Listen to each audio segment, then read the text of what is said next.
ਵਾਹਿਗੁਰੂ ਜੀ ਕਾ ਖਾਲਸਾ ਵਾਹਿਗੁਰੂ ਜੀ ਕੀ ਫਤਿਹ। ਅਮਰੀਕਾ ਦੇ ਵਿੱਚੋਂ RCN ਤੇ ਸਪੈਕਟਰਮ ਕੇਬਲ ਰਾਹੀਂ, ਕੈਨੇਡਾ ਦੇ ਵਿੱਚੋਂ ਬੈਲ 5 ਕੇਬਲ ਨੈਟਵਰਕ ਰਾਹੀਂ ਤੇ ਵਰਲਡ ਵਾਈਡ ਗਲੋਬਲ CPN, ਜਾਦੂ, roku TV, ਸ਼ਾਵਾ TV, TV84 ਦੀ ਵੈਬਸਾਈਟ ਤੋਂ ਆਨਲਾਈਨ ਸਟ੍ਰੀਮਿੰਗ ਜਾਂ ਫਿਰ ਫੇਸਬੁੱਕ ਰਾਹੀਂ ਸਾਡੇ ਨਾਲ ਜੁੜੇ ਹੋਏ ਸਾਰੇ ਦਰਸ਼ਕਾਂ ਦਾ ਮੈਂ ਅਮਰਵੀਰ ਸਿੰਘ ਅੱਜ ਦੀ ਇਸ ਖਾਸ ਪੇਸ਼ਕਸ਼ ਵਿੱਚ ਤਹਿ ਦਿਲੋਂ ਸਵਾਗਤ ਕਰਦਾ। ਵਿਊਅਰਸ, ਅੱਜ ਜਦੋਂ ਅਸੀਂ ਦੇਖ ਰਹੇ ਹਾਂ ਨਿਊਯਾਰਕ ਦੇ ਵਿੱਚ ਸਥਿਤ ਗੁਰਦੁਆਰਾ ਸਾਹਿਬ ਸਿੱਖ ਸੈਂਟਰ ਆਫ ਫਲਸ਼ਿੰਗ ਦੇ ਵਿੱਚ ਸਾਕਾ ਨਕੋਦਰ, ਜਿਹੜਾ ਕਿ 1986 ਦੇ ਵਿੱਚ ਵਾਪਰਿਆ ਸੀ, ਉਸ ਸਾਕੇ ਦੇ ਜਿਹੜੇ ਸ਼ਹੀਦ ਸੀ, ਸ਼ਹੀਦ ਭਾਈ ਰਵਿੰਦਰ ਸਿੰਘ, ਸ਼ਹੀਦ ਭਾਈ ਹਰਮਿੰਦਰ ਸਿੰਘ, ਸ਼ਹੀਦ ਭਾਈ ਬਲਤੀਰ ਸਿੰਘ ਤੇ ਸ਼ਹੀਦ ਭਾਈ ਝਲਮਣ ਸਿੰਘ, ਇਹਨਾਂ 4 ਸ਼ਹੀਦਾਂ ਦੀਆਂ ਫੋਟੋਆਂ ਗੁਰਦੁਆਰਾ ਸਾਹਿਬ ਦੇ ਲੰਗਰ ਹਾਲ ਦੇ ਵਿੱਚ ਸੁਸ਼ੋਭਿਤ ਕੀਤੀਆਂ ਗਈਆਂ ਨੇ। ਅੱਜ ਉਹ ਦਿਨ ਹੈ ਜਦੋਂ ਅਸੀਂ ਇਸ ਮੌਕੇ ਦੇ ਉੱਪਰ ਗੱਲ ਕਰ ਰਹੇ ਹਾਂ। ਅੱਜ ਤੋਂ ਠੀਕ 32 ਸਾਲ ਪਹਿਲਾਂ 4 ਫਰਵਰੀ 1986 ਨੂੰ ਸਾਕਾ ਨਕੋਦਰ ਵਾਪਰਿਆ ਸੀ, ਜਿੱਥੇ ਗੁਰੂ ਗ੍ਰੰਥ ਸਾਹਿਬ ਦੀ ਬੇਹਰਮਤੀ ਨੂੰ ਨਾ ਸਹਾਰਦਿਆਂ, ਸ਼ਾਂਤਮਈ ਰੋਸ ਪ੍ਰਦਰਸ਼ਨ ਕਰਦਿਆਂ ਇਹਨਾਂ 4 ਸਿੰਘਾਂ ਨੇ ਆਪਣੀ ਜਿਹੜੀ ਹੈ ਜਾਨ ਕੁਰਬਾਨ ਕੀਤੀ ਸੀ, ਸ਼ਹਾਦਤ ਦਾ ਜਾਮ ਪੀਤਾ ਸੀ। ਸੋ ਇਸ ਮੌਕੇ ਦੇ ਉੱਪਰ ਅੱਜ ਅਸੀਂ ਗੱਲ ਕਰਦੇ ਹਾਂ ਜਿੱਥੇ ਅਸੀਂ ਅੱਜ ਇਸ ਸਾਕੇ ਬਾਰੇ ਗੱਲ ਕਰਾਂਗੇ, ਸਾਕਾ ਨਕੋਦਰ ਬਾਰੇ। ਉੱਥੇ ਹੀ ਜਿਹੜਾ ਅੱਜ ਇਹ ਫਲਸ਼ਿੰਗ ਦੇ ਵਿੱਚ ਗੁਰਦੁਆਰਾ ਸਾਹਿਬ ਦੇ ਵਿੱਚ ਸਮਾਗਮ ਹੋਇਆ, ਉਸ ਬਾਰੇ ਵੀ ਵਿਚਾਰ ਚਰਚਾ ਕਰਾਂਗੇ ਤੇ ਓਵਰਆਲ ਵੀ ਕੰਪੈਰੀਜ਼ਨ ਕਰਾਂਗੇ ਕਿ ਉਦੋਂ ਸਮਾਂ ਕਿਹੋ ਜਿਹਾ ਸੀ ਜਦੋਂ ਗੁਰੂ ਗ੍ਰੰਥ ਸਾਹਿਬ ਦੀ ਬੇਹਰਮਤੀ ਹੋਈ ਹੈ, ਡੈਸਿਕ੍ਰੇਸ਼ਨ ਹੋਈ ਹੈ, ਤੇ ਅੱਜ ਜਦੋਂ ਅਸੀਂ ਅੱਜ ਦੇਖਦੇ ਹਾਂ ਤਾਂ ਪਿਛਲੇ 3-4 ਸਾਲਾਂ ਦੇ ਵਿੱਚ ਕਿਵੇਂ ਸੈਂਕੜੇ ਤੋਂ ਜ਼ਿਆਦਾ ਜਿਹੜੀਆਂ ਗੁਰੂ ਗ੍ਰੰਥ ਸਾਹਿਬ ਦੀ ਬੇਅਦਬੀ ਦੀਆਂ ਘਟਨਾਵਾਂ ਨੇ ਉਹ ਪੰਜਾਬ ਦੀ ਧਰਤੀ ਦੇ ਉੱਪਰ ਵਾਪਰੀਆਂ ਨੇ। ਸੋ ਅੱਜ ਦੀ ਇਹ ਖਾਸ ਪੇਸ਼ਕਸ਼ ਲੈ ਕੇ ਅਸੀਂ ਤੁਹਾਡੀ ਕਚਹਿਰੀ ਦੇ ਵਿੱਚ ਹਾਜ਼ਰ ਹੋਏ ਹਾਂ। ਅੱਜ ਸਾਡੇ ਨਾਲ ਸ਼ਹੀਦ ਭਾਈ ਰਵਿੰਦਰ ਸਿੰਘ ਲਿੱਤਰਾਂ ਦੇ ਭਰਾ ਸਰਦਾਰ ਹਰਿੰਦਰ ਸਿੰਘ, ਜਿਹੜੇ ਕਿ ਸਟੈਨਫੋਰਡ ਯੂਨੀਵਰਸਿਟੀ ਤੋਂ ਹੈਗੇ ਆ, ਉਹ ਸਾਡੇ ਨਾਲ ਇੱਥੇ ਮੌਜੂਦ ਨੇ। ਦੁਆਬਾ ਸਿੱਖ ਐਸੋਸੀਏਸ਼ਨ ਦੇ ਜਿਹੜੇ ਨੇ ਸਰਦਾਰ ਬਲਜਿੰਦਰ ਸਿੰਘ ਜੀ, ਜਿਨ੍ਹਾਂ ਵੱਲੋਂ ਅੱਜ ਦਾ ਜਿਹੜਾ ਫਲਸ਼ਿੰਗ ਦਾ ਪ੍ਰੋਗਰਾਮ ਸੀ ਉਹ ਮੇਨ ਤੌਰ ਤੇ ਜਿਹੜਾ ਆਯੋਜਨ ਇਹਨਾਂ ਵੱਲੋਂ ਕੀਤਾ ਗਿਆ ਸੀ, ਉੱਥੇ ਫਲਸ਼ਿੰਗ ਦੇ ਵਿੱਚ ਕਰਵਾਇਆ ਗਿਆ। ਮੋਢੀ ਰੋਲ ਉਹਦੇ 'ਚ ਦੁਆਬਾ ਸਿੱਖ ਐਸੋਸੀਏਸ਼ਨ ਨੇ ਜਿਹੜਾ ਹੈਗਾ ਉਹ ਲੀਡ ਕੀਤਾ ਸੀ। ਸੋ ਦੁਆਬਾ ਸਿੱਖ ਐਸੋਸੀਏਸ਼ਨ ਤੋਂ ਭਾਈ ਬਲਜਿੰਦਰ ਸਿੰਘ ਤੇ ਸਾਡੇ ਨਾਲ ਸਰਦਾਰ ਰਵਿੰਦਰ ਸਿੰਘ ਹੋਰੀ ਜਿਹੜੇ ਆ, ਉਹ ਇੱਕ ਆਈ ਵਿਟਨੈਸ ਨੇ ਸਾਕਾ ਨਕੋਦਰ ਦੇ, ਜਿਹੜਾ ਉਦੋਂ ਹੋਇਆ ਤੇ ਉਸ ਇਨਸੀਡੈਂਟ ਦੇ ਆਈ ਵਿਟਨੈਸ ਵੀ ਸਾਡੇ ਨਾਲ ਅੱਜ ਇਸ ਪੈਨਲ ਡਿਸਕਸ਼ਨ ਦੇ ਵਿੱਚ ਮੌਜੂਦ ਨੇ। ਸੋ ਆਓ ਅੱਜ ਦੀ ਜਿਹੜੀ ਵਿਚਾਰ ਚਰਚਾ ਹੈਗੀ ਹੈ ਉਹ ਸਾਡੇ ਗੈਸਟ ਜਿਹੜੇ ਸਾਡੇ ਨਾਲ ਅੱਜ ਸਟੂਡੀਓ ਦੇ ਵਿੱਚ ਮੌਜੂਦ ਨੇ ਉਹਨਾਂ ਨਾਲ ਸ਼ੁਰੂਆਤ ਕਰਦੇ ਹਾਂ। ਹਾਂਜੀ, ਤੁਹਾਡਾ ਤਿੰਨਾਂ ਦਾ ਸਵਾਗਤ ਹੈ ਜੀ ਪ੍ਰੋਗਰਾਮ ਦੇ ਵਿੱਚ। ਵਾਹਿਗੁਰੂ ਜੀ ਕਾ ਖਾਲਸਾ, ਵਾਹਿਗੁਰੂ ਜੀ ਕਾ ਖਾਲਸਾ, ਵਾਹਿਗੁਰੂ ਜੀ ਕੀ ਫਤਿਹ। ਡਾਕਟਰ ਹਰਿੰਦਰ ਸਿੰਘ ਜੀ, ਸਾਰਿਆਂ ਤੋਂ ਪਹਿਲਾਂ ਸ਼ੁਰੂਆਤ ਤੁਹਾਡੇ ਕੋਲੋਂ ਹੀ ਕਰੀਏ। ਤੁਸੀਂ ਕਿਵੇਂ ਅੱਜ ਮਹਿਸੂਸ ਕਰ ਰਹੇ ਹੋ ਕਿ ਅੱਜ ਜਦੋਂ ਅਸੀਂ ਪਿਛਲੇ ਸਾਰੇ ਸਮੇਂ ਨੂੰ ਦੇਖਦੇ ਹਾਂ, ਸਾਕਾ ਨਕੋਦਰ ਨੂੰ ਵਾਪਰਿਆਂ ਵੀ 32 ਸਾਲ ਹੋ ਚੁੱਕੇ ਆ, ਤੇ ਜਿੱਥੇ ਡਾਇਸਪੋਰਾ ਦੇ ਵਿੱਚੋਂ ਇਹ ਇੱਕ ਮੂਵਮੈਂਟ ਸ਼ੁਰੂ ਹੋਈ ਸੀਗੀ 2 ਸਾਲ ਪਹਿਲਾਂ, ਜਦੋਂ ਵੱਖੋ ਵੱਖਰੇ ਗੁਰਦੁਆਰਾ ਸਾਹਿਬਾਨਾਂ ਦੇ ਵਿੱਚ ਜਿਹੜੀਆਂ ਸ਼ਹੀਦ ਸਿੰਘਾਂ ਦੀਆਂ ਫੋਟੋਆਂ ਲਾਉਣ ਦਾ ਕੰਮ ਸ਼ੁਰੂ ਹੋਇਆ, ਤੇ ਬਾਅਦ ਦੇ ਵਿੱਚ ਜਿਹੜਾ ਸੈਂਟਰਲ ਸਿੱਖ ਮਿਊਜ਼ੀਅਮ ਹੈਗਾ ਦਰਬਾਰ ਸਾਹਿਬ, ਉੱਥੇ ਵੀ ਇਹ ਜਿਹੜੀਆਂ ਫੋਟੋਆਂ ਨੇ ਸੁਸ਼ੋਭਿਤ ਕੀਤੀਆਂ ਗਈਆਂ। ਸੋ ਕੀ ਕਹਿਣਾ ਚਾਹੋਗੇ ਇਸ ਮੌਕੇ ਤੇ? ਅੱਜ ਤੋਂ 32 ਸਾਲ ਪਹਿਲਾਂ ਜੋ ਨਕੋਦਰ ਇਹ ਸਾਕਾ ਵਾਪਰਿਆ 4 ਫਰਵਰੀ 1986 ਨੂੰ, ਤੇ ਈਵਨ ਦਾ ਉਹ ਇੰਨਾ ਟਾਈਮ ਹੋ ਗਿਆ, ਪਰ ਸਾਨੂੰ ਅਜੇ ਵੀ ਇੱਦਾਂ ਲੱਗਦਾ ਵੀ ਜਿੱਦਾਂ ਹੁਣੇ ਹੀ ਇਹ ਗੱਲ ਹੋਈ ਆ। ਉਹ ਜਿਹੜੀਆਂ ਯਾਦਾਂ, ਉਹ ਜਿਹੜੇ ਜ਼ਖਮ ਨੇ, ਉਹ ਅਜੇ ਤੱਕ ਉੱਦਾਂ ਹੀ ਰਸਤੇ ਪਏ।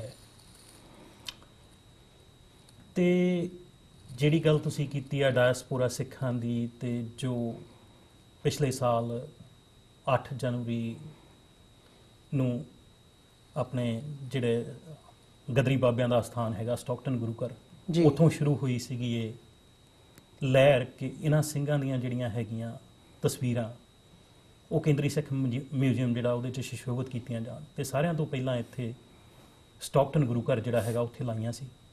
ਉਸ ਤੋਂ ਬਾਅਦ ਹੋਰ ਗੁਰੂ ਘਰਾਂ ਨੇ ਵੀ ਇੱਥੇ ਜਿਹੜੀਆਂ ਤਸਵੀਰਾਂ ਉਹ ਲਾਈਆਂ। ਮੀਡੀਆ 'ਚ ਬਹੁਤ ਵੱਡੀ ਇਸ ਦੀ ਜਿਹੜੀ ਆਵਾਜ਼ ਉਹ ਉੱਠੀ। ਉਹਦੇ ਨਤੀਜੇ ਵਜੋਂ ਫਿਰ ਸ਼੍ਰੋਮਣੀ ਕਮੇਟੀ ਜਿਹੜੀ ਹੈਗੀ ਆ ਉਹ ਮਜਬੂਰ ਹੋਈ ਇਹਨਾਂ ਸਿੰਘਾਂ ਦੀਆਂ ਤਸਵੀਰਾਂ ਲਾਉਣ ਲਈ ਜੀ। ਤੇ ਉਹਦੇ 'ਚ ਇਹ ਜਿਹੜਾ ਡਾਇਸਪੋਰਾ ਸਿੱਖ ਜਿਹੜੇ ਹੈਗੇ ਆ ਉਹਨਾਂ ਦਾ ਕਾਫੀ ਜਿਹੜਾ ਵੱਡਾ ਰੋਲ ਹੈ ਉਹ ਉਹਨਾਂ ਨੇ ਅਦਾ ਕੀਤਾ। ਤੇ ਜਦੋਂ ਅਸੀਂ ਇਨਸਾਫ ਦੀ ਗੱਲ ਕਰਦੇ ਹਾਂ, ਇਨਸਾਫ ਅਸੀਂ ਹਮੇਸ਼ਾ ਬਰਗਾੜੀ ਕਾਂਡ ਦੀ ਐਗਜ਼ਾਮਪਲ ਸਾਡੇ ਸਾਹਮਣੇ ਹੈਗੀ ਹੈ। ਉਹਨੂੰ ਅਸੀਂ ਦੇਖਦੇ ਹਾਂ ਕਿ ਸਿੱਖਾਂ ਨੂੰ ਇਨਸਾਫ ਨਹੀਂ ਮਿਲਿਆ। ਗੁਰੂ ਗ੍ਰੰਥ ਸਾਹਿਬ ਦੀ ਬੇਅਦਬੀ ਜਿਹੜੀ ਹੈਗੀ ਆ ਪੰਜਾਬ ਦੇ ਵਿੱਚ ਲਗਾਤਾਰਤਾ ਦੇ ਨਾਲ ਹੋ ਰਹੀ ਹੈ। ਪਰ ਖਾਸ ਤੌਰ ਤੇ ਜੇ ਮੈਂ ਸਾਕਾ ਨਕੋਦਰ ਦੀ ਗੱਲ ਕਰਨੀ ਹੋਵੇ, ਥੋੜਾ ਜਿਹਾ ਮੈਂ ਉਹਦੇ ਬਾਰੇ ਵੀ ਤੁਹਾਡੇ ਕੋਲੋਂ ਜਾਣਨਾ ਚਾਹੂੰਗਾ ਅੱਜ ਇਸ ਡਿਸਕਸ਼ਨ ਦੇ ਵਿੱਚ, ਤੇ ਨਾਲ ਅੱਜ ਦੇ ਸਮੇਂ ਨੂੰ ਤੁਸੀਂ ਉਸ ਸਮੇਂ ਦੇ ਨਾਲ ਰਿਲੇਟ ਕਰਕੇ ਕਿਵੇਂ ਦੇਖਦੇ ਹੋ? ਹੁਣ ਜਿੱਥੋਂ ਤੱਕ ਤੇ ਇਨਸਾਫ ਦੀ ਗੱਲ ਆ, ਇਨਸਾਫ ਅਸੀਂ ਜਿਨ੍ਹਾਂ ਨੇ ਸਾਨੂੰ ਕਤਲ ਕੀਤਾ ਉਹ ਸਾਨੂੰ ਇਨਸਾਫ ਨਹੀਂ ਦੇ ਸਕਦੇ, ਆਪਾਂ ਉਹਨਾਂ ਕੋਈ ਇਨਸਾਫ ਦੀ ਮੰਗ ਕਰਦੇ। ਹੁਣ ਹੁੰਦਾ ਕੀ ਆ ਕਿ 1986 'ਚ ਜਿਹੜਾ ਇਹ ਸਾਕਾ ਵਾਪਰਿਆ ਜੀ, ਉਸ ਵੇਲੇ ਜੁਡੀਸ਼ੀਅਲ ਇਨਕੁਆਇਰੀ ਦੀ ਜਿਹੜੀ ਮਾਰਕ ਕੀਤੀ ਸੀਗੀ ਉਸ ਵੇਲੇ ਦੀ ਪੰਜਾਬ ਸਰਕਾਰ ਨੇ। ਬਲਵੰਤ ਸਿੰਘ ਖਜ਼ਾਨਾ ਮੰਤਰੀ ਸੀ ਜਿਹੜਾ ਉਸ ਵੇਲੇ ਮੁੱਖ ਮੰਤਰੀ ਬਰਨਾਲੇ ਦੇ ਬਿਹਾਫ ਤੇ ਨਕੋਦਰ 'ਚ ਆਇਆ ਜੀ, ਔਰ ਉਹਨਾਂ ਨੇ ਰਿਟਾਇਰਡ ਜੱਜ ਗੁਰਨਾਮ ਸਿੰਘ ਕੋਲੋਂ ਇਹਦੀ ਜਾਂਚ ਜਿਹੜੀ ਹੈਗੀ ਕਰਵਾਉਣ ਦਾ ਵਾਅਦਾ ਕੀਤਾ। ਉਹਦੇ 'ਚ 3 ਮੱਦਾਂ ਸੀਗੀਆਂ। ਇੱਕ ਤੇ ਸੀ ਕਿ ਗੁਰੂ ਗ੍ਰੰਥ ਸਾਹਿਬ ਜੀ ਦੀ ਜੋ ਉੱਥੇ ਬੇਹਰਮਤੀ ਹੋਈ ਆ, ਜੋ ਉਹਨਾਂ ਨੇ ਅਗਨ ਭੇਟ ਕੀਤੇ ਆ ਗੁਰੂ ਮਹਾਰਾਜ ਦੇ ਸਰੂਪ, ਉਹਦੀ ਜਾਂਚ ਹੋਊਗੀ। ਦੂਸਰਾ ਜਿਹੜਾ ਸੀਗਾ ਕਿ ਜਿਹੜੀ ਪੁਲਿਸ ਫਾਇਰਿੰਗ 'ਚ ਸਿੱਖ ਨੌਜਵਾਨ ਜਿਹੜੇ ਆ ਪੁਲਿਸ ਨੇ ਕਤਲ ਕੀਤੇ ਆ ਉਹਦੀ ਜਾਂਚ ਹੋਊਗੀ। ਤੀਸਰੀ ਜਿਹੜੀ ਸੀਗੀ ਕਿ ਇਹਨਾਂ ਸਿੰਘਾਂ ਦੀਆਂ ਜਿਹੜੀਆਂ ਡੈੱਡ ਬੋਡੀਜ਼ ਵੀ ਜਿਹੜੀਆਂ ਹੈਗੀਆਂ ਉਹਨਾਂ ਦੀਆਂ ਮ੍ਰਿਤਕ ਦੇਹਾਂ ਵੀ ਪਰਿਵਾਰਾਂ ਨੂੰ ਪੁਲਿਸ ਨੇ ਨਹੀਂ ਦਿੱਤੀਆਂ, ਉਹਦੀ ਜਾਂਚ ਹੋਊਗੀ ਜੀ। ਉਹ ਤਿੰਨੇ ਜਾਂਚਾਂ ਜਦੋਂ ਅਨਾਉਂਸ ਹੋਈਆਂ ਤੇ ਉਸ ਵੇਲੇ ਜਿਹੜੀ ਸਿੱਖ ਸਟੂਡੈਂਟ ਫੈਡਰੇਸ਼ਨ ਸੀ ਉਹਨਾਂ ਨੇ ਕਿਹਾ ਕਿ ਸਾਨੂੰ ਇੱਥੇ ਕੋਈ ਯਕੀਨ ਨਹੀਂ ਹੈਗਾ। ਉਹਨਾਂ ਨੇ ਮੁਕੰਮਲ ਤੌਰ ਤੇ ਬਾਈਕਾਟ ਕੀਤਾ ਉਸ ਜੁਡੀਸ਼ੀਅਲ ਇਨਕੁਆਇਰੀ ਦਾ 1986 'ਚ ਵੀ ਕਿ ਸਾਨੂੰ ਇਹਨਾਂ ਤੇ ਯਕੀਨ ਨਹੀਂ। ਜੇ ਹੈ ਤੇ ਜਿਹੜਾ ਪੰਜਾਬ ਦਾ ਡੀਜੀਪੀ ਆ ਉੱਤੇ ਕਤਲ ਦਾ ਮੁਕੱਦਮਾ ਚੱਲੇ, ਇਹਨਾਂ ਨੂੰ ਬਰਖਾਸਤ ਕਰਕੇ ਇਹਨਾਂ ਤੇ ਮੁਕੱਦਮੇ ਚਲਾ ਕੇ ਨਾਲ ਜਿਹੜਾ ਪੰਜਾਬ ਦਾ ਚੀਫ ਮਿਨਿਸਟਰ ਹੈਗਾ ਉਹ ਅਸਤੀਫਾ ਦੇਵੇ ਅਖਲਾਕੀ ਆਧਾਰ ਤੇ। ਜੇ ਪੰਜਾਬ ਦਾ ਚੀਫ ਮਿਨਿਸਟਰ ਇਹ ਕਹਿੰਦਾ ਵੀ ਮੇਰੇ ਕਹਿ ਤੇ ਪੰਜਾਬ ਸਰਕਾਰ ਦਾ ਹੁਕਮ ਸੀ ਵੀ ਇਹਨਾਂ ਦੀਆਂ ਮ੍ਰਿਤਕ ਦੇਹਾਂ ਜਿਹੜੀਆਂ ਪਰਿਵਾਰਾਂ ਨੂੰ ਦਿੱਤੀਆਂ ਜਾਣ, ਜੇ ਸਰਕਾਰੀ ਹੁਕਮਾਂ ਦੀ ਅਵਗਿਆ ਹੋਈ ਆ ਤੇ ਫਿਰ ਉਹ being the chief minister of the state ਉਹਨੂੰ ਆਪਣੇ ਦਫ਼ਤਰ 'ਚ ਰਹਿਣ ਦਾ ਕੋਈ ਹੱਕ ਨਹੀਂ, ਉਹ ਅਸਤੀਫਾ ਦੇਵੇ। ਤੇ ਇਹ ਜਿਹੜੇ ਹੈਗੇ ਆ ਡੀਜੀਪੀ ਜਿਹੜਾ ਉੱਤੇ ਕਤਲ ਦਾ ਮੁਕੱਦਮਾ ਹੋਵੇ, ਪਰ ਇਹ ਜਿਹੜੀ ਜੁਡੀਸ਼ੀਅਲ ਇਨਕੁਆਇਰੀ ਆ ਇਹ ਮੇਅਰ ਆਈਵਾਸ਼ ਜੀ। ਤੇ ਉਹੀ ਗੱਲ ਅੱਜ ਤੋਂ ਆਪਾਂ 32 ਸਾਲ ਬਾਅਦ ਦੇਖਦੇ ਹਾਂ ਕਿ ਉਹ ਜਿਹੜੀ ਇਨਕੁਆਇਰੀ ਹੈ ਉਹ ਅਜੇ ਤੱਕ ਧੂੜ ਫੱਕ ਰਹੀ ਆ ਕਿਸੇ ਆਫਿਸ, ਕਿਉਂਕਿ 1987 ਨੂੰ ਉਹਨਾਂ ਨੇ ਇਨਕੁਆਇਰੀ ਉਹ ਕੰਪਲੀਟ ਕਰ ਦਿੱਤੀ ਜੀ। ਹੁਣ ਵੀ ਜਨਤਕ ਨਹੀਂ ਕੀਤੀ, ਜਨਤਕ ਅਜੇ ਤੱਕ ਨਹੀਂ ਹੋਈ। ਦੂਸਰੀ ਜਿਹੜੀ ਗੱਲ ਹੈਗੀ ਆ ਵੀ ਆਪਾਂ ਕਹਿੰਦੇ ਕਿ ਉਸ ਵੇਲੇ ਇੰਨਾ ਮੀਡੀਆ ਨਹੀਂ ਸੀ, ਉਸ ਵੇਲੇ ਵੀਡੀਓ ਨਹੀਂ ਬਣੀਆਂ, ਉਸ ਵੇਲੇ ਦੀਆਂ ਪਿਕਚਰਸ ਜਿਹੜੀਆਂ ਹੈਗੀਆਂ ਸਾਡੇ ਕੋਲ ਜੋ ਮੀਡੀਆ 'ਚ ਮਿਲਦੀਆਂ ਜਾਂ ਉਹਨਾਂ ਦੀਆਂ ਪੋਸਟਮਾਰਟਮ ਰਿਪੋਰਟਾਂ ਜਿਹੜੀਆਂ ਸਾਡੇ ਕੋਲ ਹੈਗੀਆਂ, ਪਰ ਉਹ ਕੋਈ ਲਾਈਵ ਨਹੀਂ ਹੋਇਆ। ਜੋ ਬਰਗਾੜੀ 'ਚ ਹੋਇਆ ਉਹ ਤੇ ਸਾਰਾ ਕੁਝ ਮੀਡੀਆ ਤੇ ਲਾਈਵ ਹੋਇਆ ਜੀ। ਉਹਦੀ ਵੀ ਜਿਹੜਾ ਇਹਨਾਂ ਨੇ ਸਪੈਸ਼ਲ ਇਨਵੈਸਟੀਗੇਸ਼ਨ ਟੀਮ ਬਣਾਈ ਸੈੱਟ, ਉਹਦੇ 'ਚ ਵੀ ਇਹਨਾਂ ਨੇ ਦੋਸ਼ੀ ਕਿਹਨੂੰ ਪਾਇਆ ਕਿ ਸਾਡੇ ਤੇ ਹੀ ਦੋਸ਼ ਲਾ ਦਿੱਤਾ ਜਾਂਦਾ। ਮੁੜ ਕੇ ਜਦੋਂ ਨਕੋਦਰ ਦਾ ਜਿਹੜਾ 1986 ਦਾ ਸਾਕਾ ਹੁੰਦਾ ਉਦੋਂ ਵੀ ਜਿਹੜੇ ਉੱਥੇ ਉਹਨਾਂ ਨੇ ਸਿੱਖ ਨੌਜਵਾਨ ਗ੍ਰਿਫਤਾਰ ਕੀਤੇ ਆ ਉਹਨਾਂ ਤੇ ਕਤਲ ਦੇ ਮੁਕੱਦਮੇ ਪਏ। ਜਸਕੀਰਤ ਸਿੰਘ SHO ਜਿਹੜਾ ਉਹਦੀ ਪੁਲਿਸ ਰਿਪੋਰਟ ਲਿਖੀ ਹੋਈ ਆ ਜੀ, police report number 54 police station Nakodar 'ਚ, ਉਹ ਸਾਰਾ ਝੂਠ ਦਾ ਪਲੰਦਾ। ਹੁਣ ਉਹ ਕਹਿੰਦਾ ਕਿ ਅਸੀਂ ਸਾਰਾ ਕੁਝ ਸੈਲਫ ਡਿਫੈਂਸ 'ਚ ਕੀਤਾ ਤੇ ਨਾਲ ਕਹਿੰਦਾ ਕਿ ਬੰਦਿਆਂ ਦੇ ਕੋਲ ਜਿਹੜੀਆਂ ਸੀਗੀਆਂ ਉਹਨਾਂ ਨੇ ਟਾਹਣੀਆਂ ਤੋੜੀਆਂ ਹੋਈਆਂ ਸੀਗੀਆਂ ਜਾਂ ਲੱਕੜਾਂ ਤੋੜੀਆਂ ਹੋਈਆਂ ਸੀ ਦਰਖਤਾਂ ਤੋਂ। ਹੁਣ ਉਹਨਾਂ ਦੇ ਨਾਲ ਉਹਨਾਂ ਨੂੰ ਕਿਹੜਾ ਜਾਨ ਦਾ ਖਤਰਾ ਸੀ? ਕਿਸੇ ਦੇ ਕੋਲ ਕੋਈ ਹਥਿਆਰ ਬਰਾਮਦ ਹੋਇਆ। ਉਸ ਤੋਂ ਬਾਅਦ ਹੁਣ ਇਹਨਾਂ ਨੇ ਤੇ ਮਤਲਬ ਜਿਹੜੇ ਸਿੱਖ ਨੌਜਵਾਨ ਆ ਉਹਨਾਂ ਤੇ ਖਾਲਿਸਤਾਨੀ ਦਾ ਲੇਬਲ ਲਾ ਕੇ, ਅੱਤਵਾਦੀ ਦਾ, ਵੱਖਵਾਦੀ ਦਾ ਲੇਬਲ ਲਾ ਕੇ ਇਹਨਾਂ ਨੇ ਪੰਜਾਬ 'ਚ ਜਵਾਨੀ ਦਾ ਘਾਣ ਕੀਤਾ। ਉਸ ਵੇਲੇ ਤਾਂ ਅਜੇ ਖਾਲਿਸਤਾਨ ਦਾ ਐਲਾਨ ਵੀ ਨਹੀਂ ਸੀ ਹੋਇਆ। ਇਹ ਜਿਹੜੇ ਬੱਚੇ ਸੀ ਜਿਹੜੇ ਸਿੱਖ ਸਟੂਡੈਂਟ ਫੈਡਰੇਸ਼ਨ ਦੇ ਮੈਂਬਰ ਸੀਗੇ ਜੀ, ਉਸ ਵੇਲੇ ਸਤਨਾਮ ਵਾਹਿਗੁਰੂ ਦਾ ਜਾਪ ਕਰਦੇ ਜਾ ਰਹੇ। ਕਿਸੇ ਦੇ ਕੋਲ ਕੋਈ ਹਥਿਆਰ ਨਹੀਂ, ਕੋਈ ਭੜਕਾਊ ਭਾਸ਼ਣ ਨਹੀਂ, ਕੋਈ ਭੜਕਾਊ ਨਾਅਰੇ ਨਹੀਂ ਹੈ, ਕੋਈ ਉਹਨਾਂ ਨੇ ਕਿਸੇ ਪ੍ਰਾਪਰਟੀ ਦਾ ਨੁਕਸਾਨ ਨਹੀਂ ਕੀਤਾ, ਕੋਈ ਕਿਸੇ ਪੁਲਿਸ ਦਾ ਨੁਕਸਾਨ ਨਹੀਂ ਹੋਇਆ। ਉਹਨਾਂ ਤੇ ਸਿੱਧੀਆਂ ਬਿਨਾਂ ਕੋਈ ਵਾਰਨਿੰਗ ਦਿੱਤੇ ਗੋਲੀਆਂ ਚਲਾਉਣੀਆਂ। ਫਿਰ ਜਿਹੜਾ ਭਾਈ ਹਰਮਿੰਦਰ ਸਿੰਘ ਜੀ ਦਾ ਕਤਲ ਹੈਗਾ ਉਹਨਾਂ ਨੂੰ ਫੜ ਕੇ ਬਾਅਦ 'ਚ ਉਹਨਾਂ ਦੇ ਮੂੰਹ 'ਚ ਗੋਲੀਆਂ ਮਾਰ ਕੇ ਕਤਲ ਕੀਤਾ ਗਿਆ। ਹੁਣ ਉਹ ਤੇ ਆਪਾਂ ਕਹਿੰਦੇ ਵੀ ਉਸ ਵੇਲੇ ਦੇ ਵੀ ਜਿਹੜੇ ਪੁਲਿਸ ਮਾਰਟਮ ਦੀਆਂ ਜਿਹੜੀਆਂ ਰਿਪੋਰਟਾਂ ਹੈਗੀਆਂ ਪੋਸਟਮਾਰਟਮ ਦੀਆਂ, ਉਹ ਜਿਹੜੀਆਂ ਗੋਲੀਆਂ ਉਹਨਾਂ ਨੇ ਉਹ ਸੀਲ ਕਰਕੇ ਭੇਜੀਆਂ ਨਾ, ਜਿਹੜੇ ਸਿੰਘਾਂ ਦੇ ਸਰੀਰ 'ਚੋਂ ਉਸ ਵੇਲੇ ਗੋਲੀਆਂ ਨਿਕਲੀਆਂ ਉਹ ਸਾਰੇ ਉਹਨਾਂ ਨੇ ਸੀਲ ਕਰਕੇ ਉਹ ਭੇਜੀਆਂ ਹੋਈਆਂ, ਉਹ ਕੋਰਟ ਦੇ ਕੋਲ ਨੇ। ਉਹਨਾਂ ਨੂੰ ਪਤਾ ਲੱਗ ਸਕਦਾ ਵੀ ਕਿਹੜੇ ਹਥਿਆਰਾਂ 'ਚੋਂ ਗੋਲੀ ਚੱਲੀ ਜੀ। ਤੇ ਹੁਣ ਜਿਹੜੀਆਂ ਹੁਣ ਵੀ ਇਹਨਾਂ ਨੂੰ ਤਾਂ ਪਤਾ ਹੀ ਆ ਵੀ ਗੋਲੀ ਕਿਹਦੀ ਚੱਲੀ, ਹੁਣ ਵੀ ਅਣਪਛਾਤੀ ਪੁਲਿਸ ਆ। ਹੁਣ ਮੀਡੀਆ 'ਚ ਖਬਰ ਸੀ ਕਿ ਇਹਨਾਂ ਨੇ ਟੈਂਪਰ ਕਰ ਦਿੱਤੇ ਹੈਗੇ ਸਾਰੇ ਉਹ ਜਿਹੜੇ ਬਰਗਾੜੀ ਵਾਲੇ ਜਿਹੜੇ ਹੈਗੇ। ਇੱਦਾਂ ਹੀ ਜਿਹੜੀ ਆਪਣੇ ਗੁਰਦਾਸਪੁਰ ਜਦੋਂ ਰਾਜੋਆਣਾ ਬਲਵੰਤ ਸਿੰਘ ਰਾਜੋਆਣਾ ਨੂੰ ਫਾਂਸੀ ਦਾ ਐਲਾਨ ਹੋਇਆ ਸੀ ਜਦੋਂ ਜਸਪਾਲ ਸਿੰਘ ਚੌੜਾ ਸਿੱਧਵਾਂ ਦੀ ਹੋਈ ਸ਼ਹੀਦੀ, ਭਾਈ ਜੀ। ਜਸਪਾਲ ਸਿੰਘ ਉਹਨਾਂ ਦੀ, ਉਹ ਵੀ ਕਹਿੰਦੇ ਅਣਪਛਾਤੀ ਜਿਹੜੀ AK-47 ਹੈ ਉਹ ਚੋਂ ਅਣਪਛਾਤੀ ਪੁਲਿਸ ਸੀ। ਇਨਸਾਫ ਸਾਨੂੰ ਕਿੱਦਾਂ ਮਿਲੂਗਾ? ਇਨਸਾਫ ਸਾਨੂੰ ਇਹਨਾਂ ਤੋਂ ਕੋਈ ਇਨਸਾਫ ਦੀ ਆਸ ਨਹੀਂ। ਸਾਨੂੰ ਕਿਸੇ ਕੰਪਨਸੇਸ਼ਨ ਤੋਂ ਜ਼ਰੂਰਤ ਨਹੀਂ ਇਹਨਾਂ ਨੂੰ, ਸਾਨੂੰ ਕੋਈ ਇਹਨਾਂ ਕੋਲ ਨੌਕਰੀਆਂ ਨਹੀਂ ਚਾਹੀਦੀਆਂ। ਘੱਟੋ ਘੱਟ ਸੱਚਾਈ ਜਿਹੜਾ ਹੁਣ ਅੱਜ ਦਾ ਪੰਜਾਬ ਦਾ ਸੂਬੇਦਾਰ ਆ ਅਮਰਿੰਦਰ, ਇਹ ਉਸ ਵੇਲੇ ਐਗਰੀਕਲਚਰ ਮਿਨਿਸਟਰ ਸੀ ਬਰਨਾਲੇ ਦੀ ਜਿਹੜੀ ਸਰਕਾਰ ਸੀ, ਤੇ ਪੰਜਾਬ ਸਰਕਾਰ ਨੇ ਇਹ ਅਨਾਉਂਸ ਕੀਤੀ ਸੀ ਇਨਕੁਆਇਰੀ। ਕਿਉਂ ਦੱਬ ਕੇ ਬੈਠੇ? ਇਹ ਸਾਨੂੰ ਕਿੱਥੋਂ ਦੇਣਗੇ ਇਨਸਾਫ? ਇਨਸਾਫ ਸਿੱਖਾਂ ਲਈ ਜਾਂ ਘੱਟ ਗਿਣਤੀਆਂ ਲਈ ਉਸ ਮੁਲਕ 'ਚ ਹੈ ਨਹੀਂ। ਆਪਣੇ ਆਪ ਨੂੰ ਦੁਨੀਆ ਦੀ ਸਭ ਤੋਂ ਵੱਡੀ ਡੈਮੋਕ੍ਰੇਸੀ ਤੱਕ ਹੋਂਦਾ, ਸਭ ਤੋਂ ਵੱਡਾ ਲੋਕਤੰਤਰ ਤੱਕ ਹੋਂਦਾ ਇੰਡੀਆ ਜਿਹੜਾ ਹੈਗਾ, ਪਰ ਉੱਥੇ ਜਿਹੜੀਆਂ ਧਿਰਾਂ ਸਾਡੇ ਵਰਗੀਆਂ, ਚਾਹੇ ਉਹ ਸਿੱਖ ਹੋਣ ਤੇ ਚਾਹੇ ਕਸ਼ਮੀਰੀ ਭਰਾ ਹੋਣ ਜੀ, ਸਾਡੇ ਲਈ ਉੱਥੇ ਉਸ ਮੁਲਕ 'ਚ ਕੋਈ ਇਨਸਾਫ ਨਹੀਂ ਹੈ।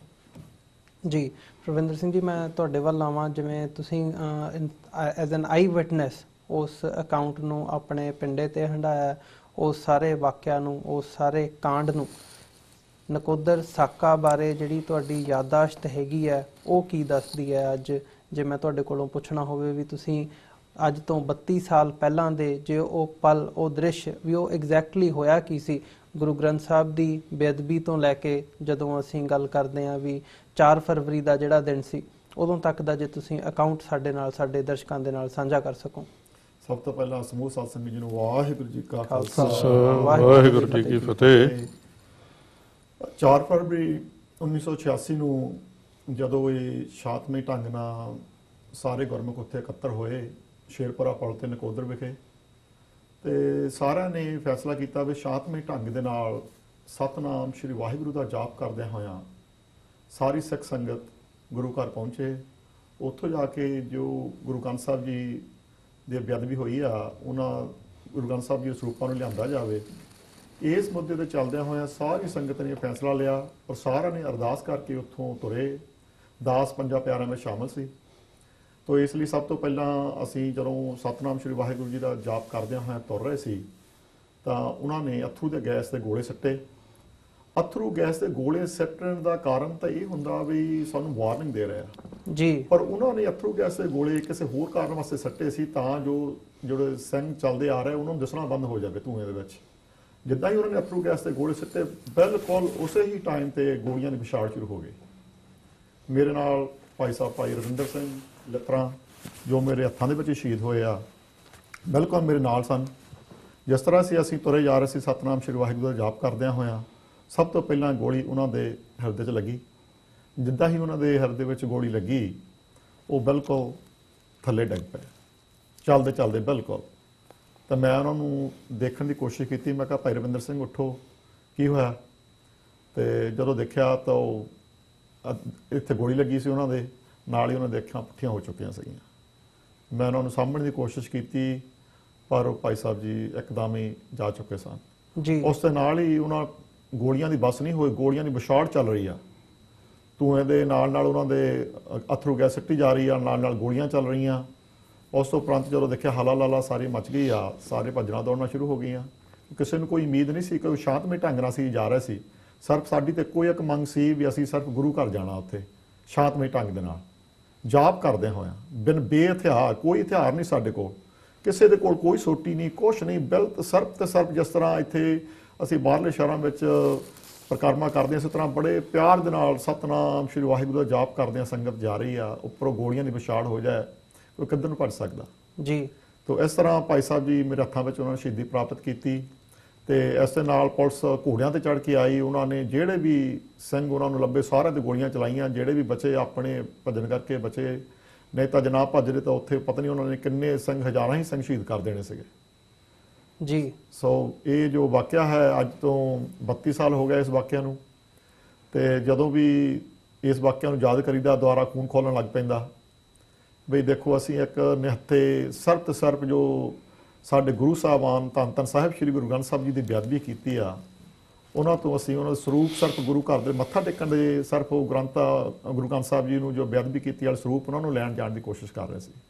ਤੇ ਇਹ ਸਾਡੇ ਨਾਲ ਉੱਥੇ ਦੀ ਸਰਕਾਰ ਨੇ ਕੀਤਾ, ਜਿਹੜੀ ਪੰਜਾਬ ਪੁਲਿਸ ਤੇ ਸੀਆਰਪੀ ਨੇ। ਜੀ, ਤੇ ਜਿਹੜਾ ਬਾਅਦ ਦਾ ਉਸ ਸਮੇਂ ਤੋਂ ਬਾਅਦ ਦਾ ਦੌਰ ਸੀਗਾ, ਅਗਲਾ ਦਿਨ ਸੀ ਜਾਂ ਉਦਣ ਦੀ ਵੀ ਜਿਵੇਂ ਤੁਸੀਂ ਦੱਸਦੇ ਹੋ ਵੀ ਬਾਅਦ ਦੇ ਵਿੱਚ ਪੁਲਿਸ ਨੇ ਘੋੜਿਆਂ ਦੇ ਉੱਪਰ ਫੋਲੋ ਕਰਕੇ ਬੰਦੇ ਲੱਭੇ ਆ, ਸਿੰਘ ਲੱਭੇ ਆ ਤੇ ਜਿਹੜੀਆਂ ਗੋਲੀਆਂ ਨੇ ਉਹ ਚਲਾਈਆਂ ਨੇ, ਇਹ ਜਿਹੜਾ ਵਰਤਾਰਾ ਸੀ ਇਹ ਨਾਰਮਲੀ ਜਦੋਂ ਅਸੀਂ ਕਾਨੂੰਨ ਦੀ ਨਿਗਾਹ ਦੇ ਵਿੱਚ ਦੇਖਦੇ ਹਾਂ ਤੇ ਇਹ ਇਹਨਾਂ ਨੂੰ ਮਤਲਬ ਇੱਦਾਂ ਫਿਰ ਇਹ ਐਕਸਟਰਾ ਜੁਡੀਸ਼ੀਅਲ ਕਿਲਿੰਗਸ ਬਣ ਜਾਂਦੀਆਂ ਨੇ, ਇਲੀਗਲ ਹੋ ਜਾਂਦੀਆਂ ਨੇ।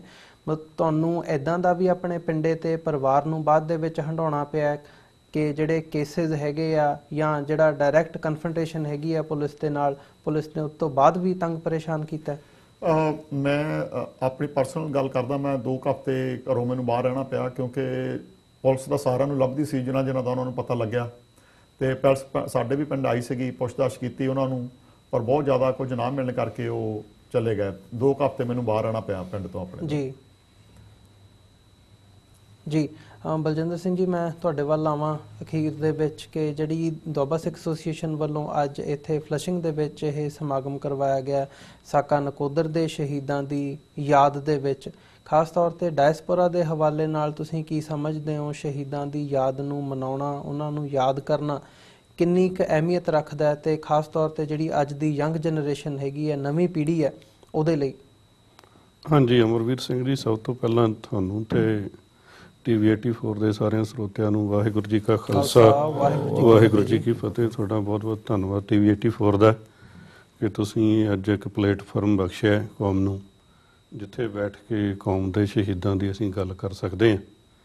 ਤੇ ਬਾਕੀ ਰਹੀ ਗੱਲ ਇਹ ਕਿ ਜਿਹੜਾ ਅਸੀਂ ਸ਼ਹੀਦਾਂ ਦੀ ਯਾਦ ਮਨਾਉਂਦੇ ਹਾਂ ਤੇ ਇਹ ਇੱਕ ਸਾਡਾ ਮੁੱਠੀ ਭਰ ਸਿੰਘਾਂ ਦਾ ਉਪਰਾਲਾ ਹੈ ਕਿ ਵੀ ਭਾਈ ਉਹ ਸ਼ਹੀਦਾਂ ਦਾ ਮੈਸੇਜ ਅਸੀਂ ਸਮੁੱਚੀ ਸੰਗਤ ਤੱਕ ਪਹੁੰਚਾਈਏ ਕਿ ਕੱਲ੍ਹ ਨੂੰ ਇਹ ਨਾ ਹੋਵੇ ਕਿ ਲੋਕ ਹੌਲੀ ਹੌਲੀ ਭੁੱਲਦੇ ਉਹਨਾਂ ਨੂੰ ਭੁੱਲ ਜਾਣ।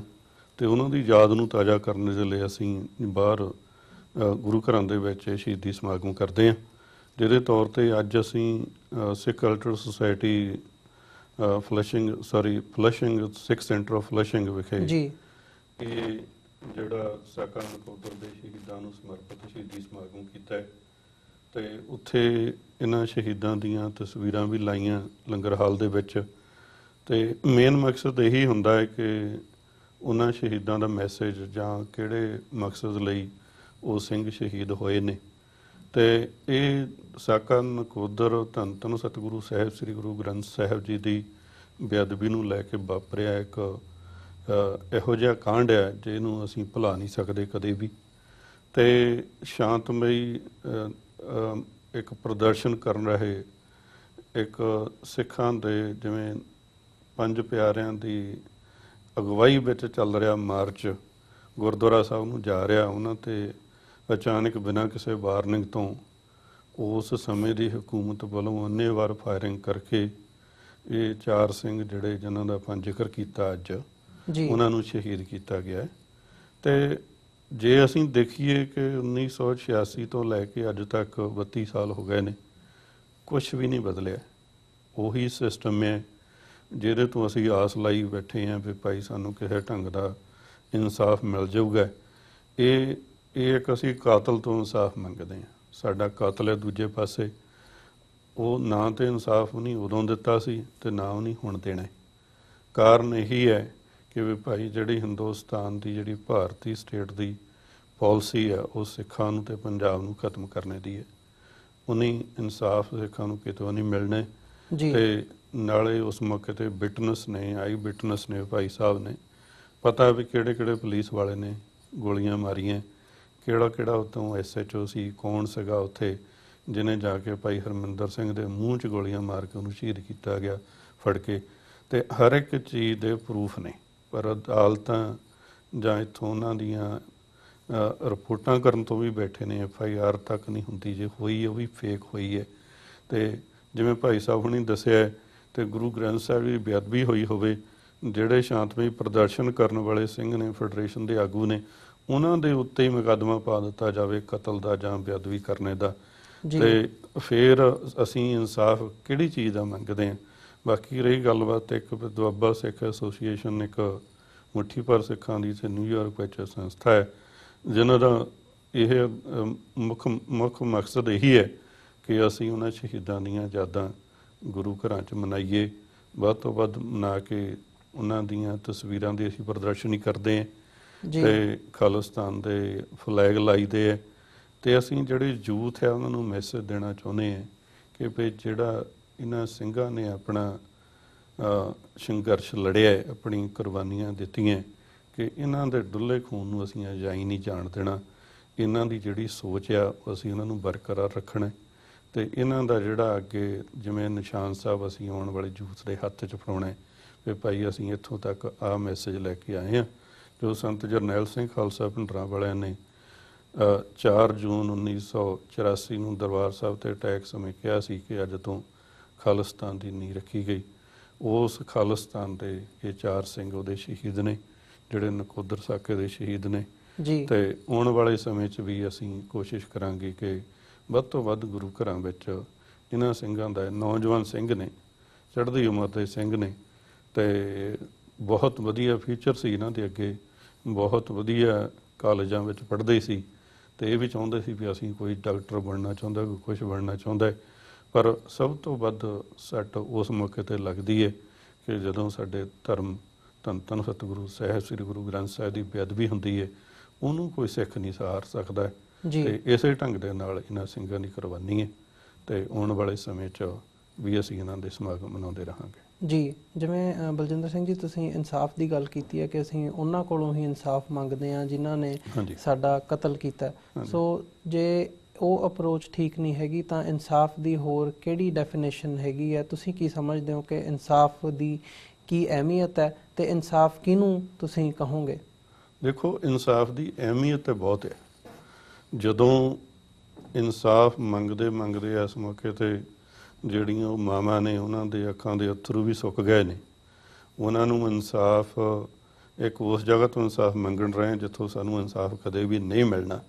ਪਰ ਫਿਰ ਵੀ ਸਾਡਾ ਇੱਕ ਵੱਡਾ ਤਬਕਾ ਜਿਹੜਾ ਸਿੱਖ ਧਰਮ ਦੇ ਵਿੱਚ ਉਹ ਇਹ ਸਮਝਦਾ ਹੈ ਕਿ ਵੀ ਭਾਈ ਸਾਨੂੰ ਇਨਸਾਫ ਮਿਲ ਜਾਣਾ, ਉਹ ਇੱਕ ਬਹੁਤ ਵੱਡੇ ਭੁਲੇਖੇ 'ਚ ਬੈਠਾ ਹੈ ਤੇ ਜਾਂ ਉਹਨਾਂ ਦੇ ਅੰਦਰ ਇੱਕ ਬੇਈਮਾਨੀ ਹੈ ਕਿ ਭਾਈ ਉਹ ਦਿਖਾਵਾ ਕਰ ਰਹੇ ਨੇ।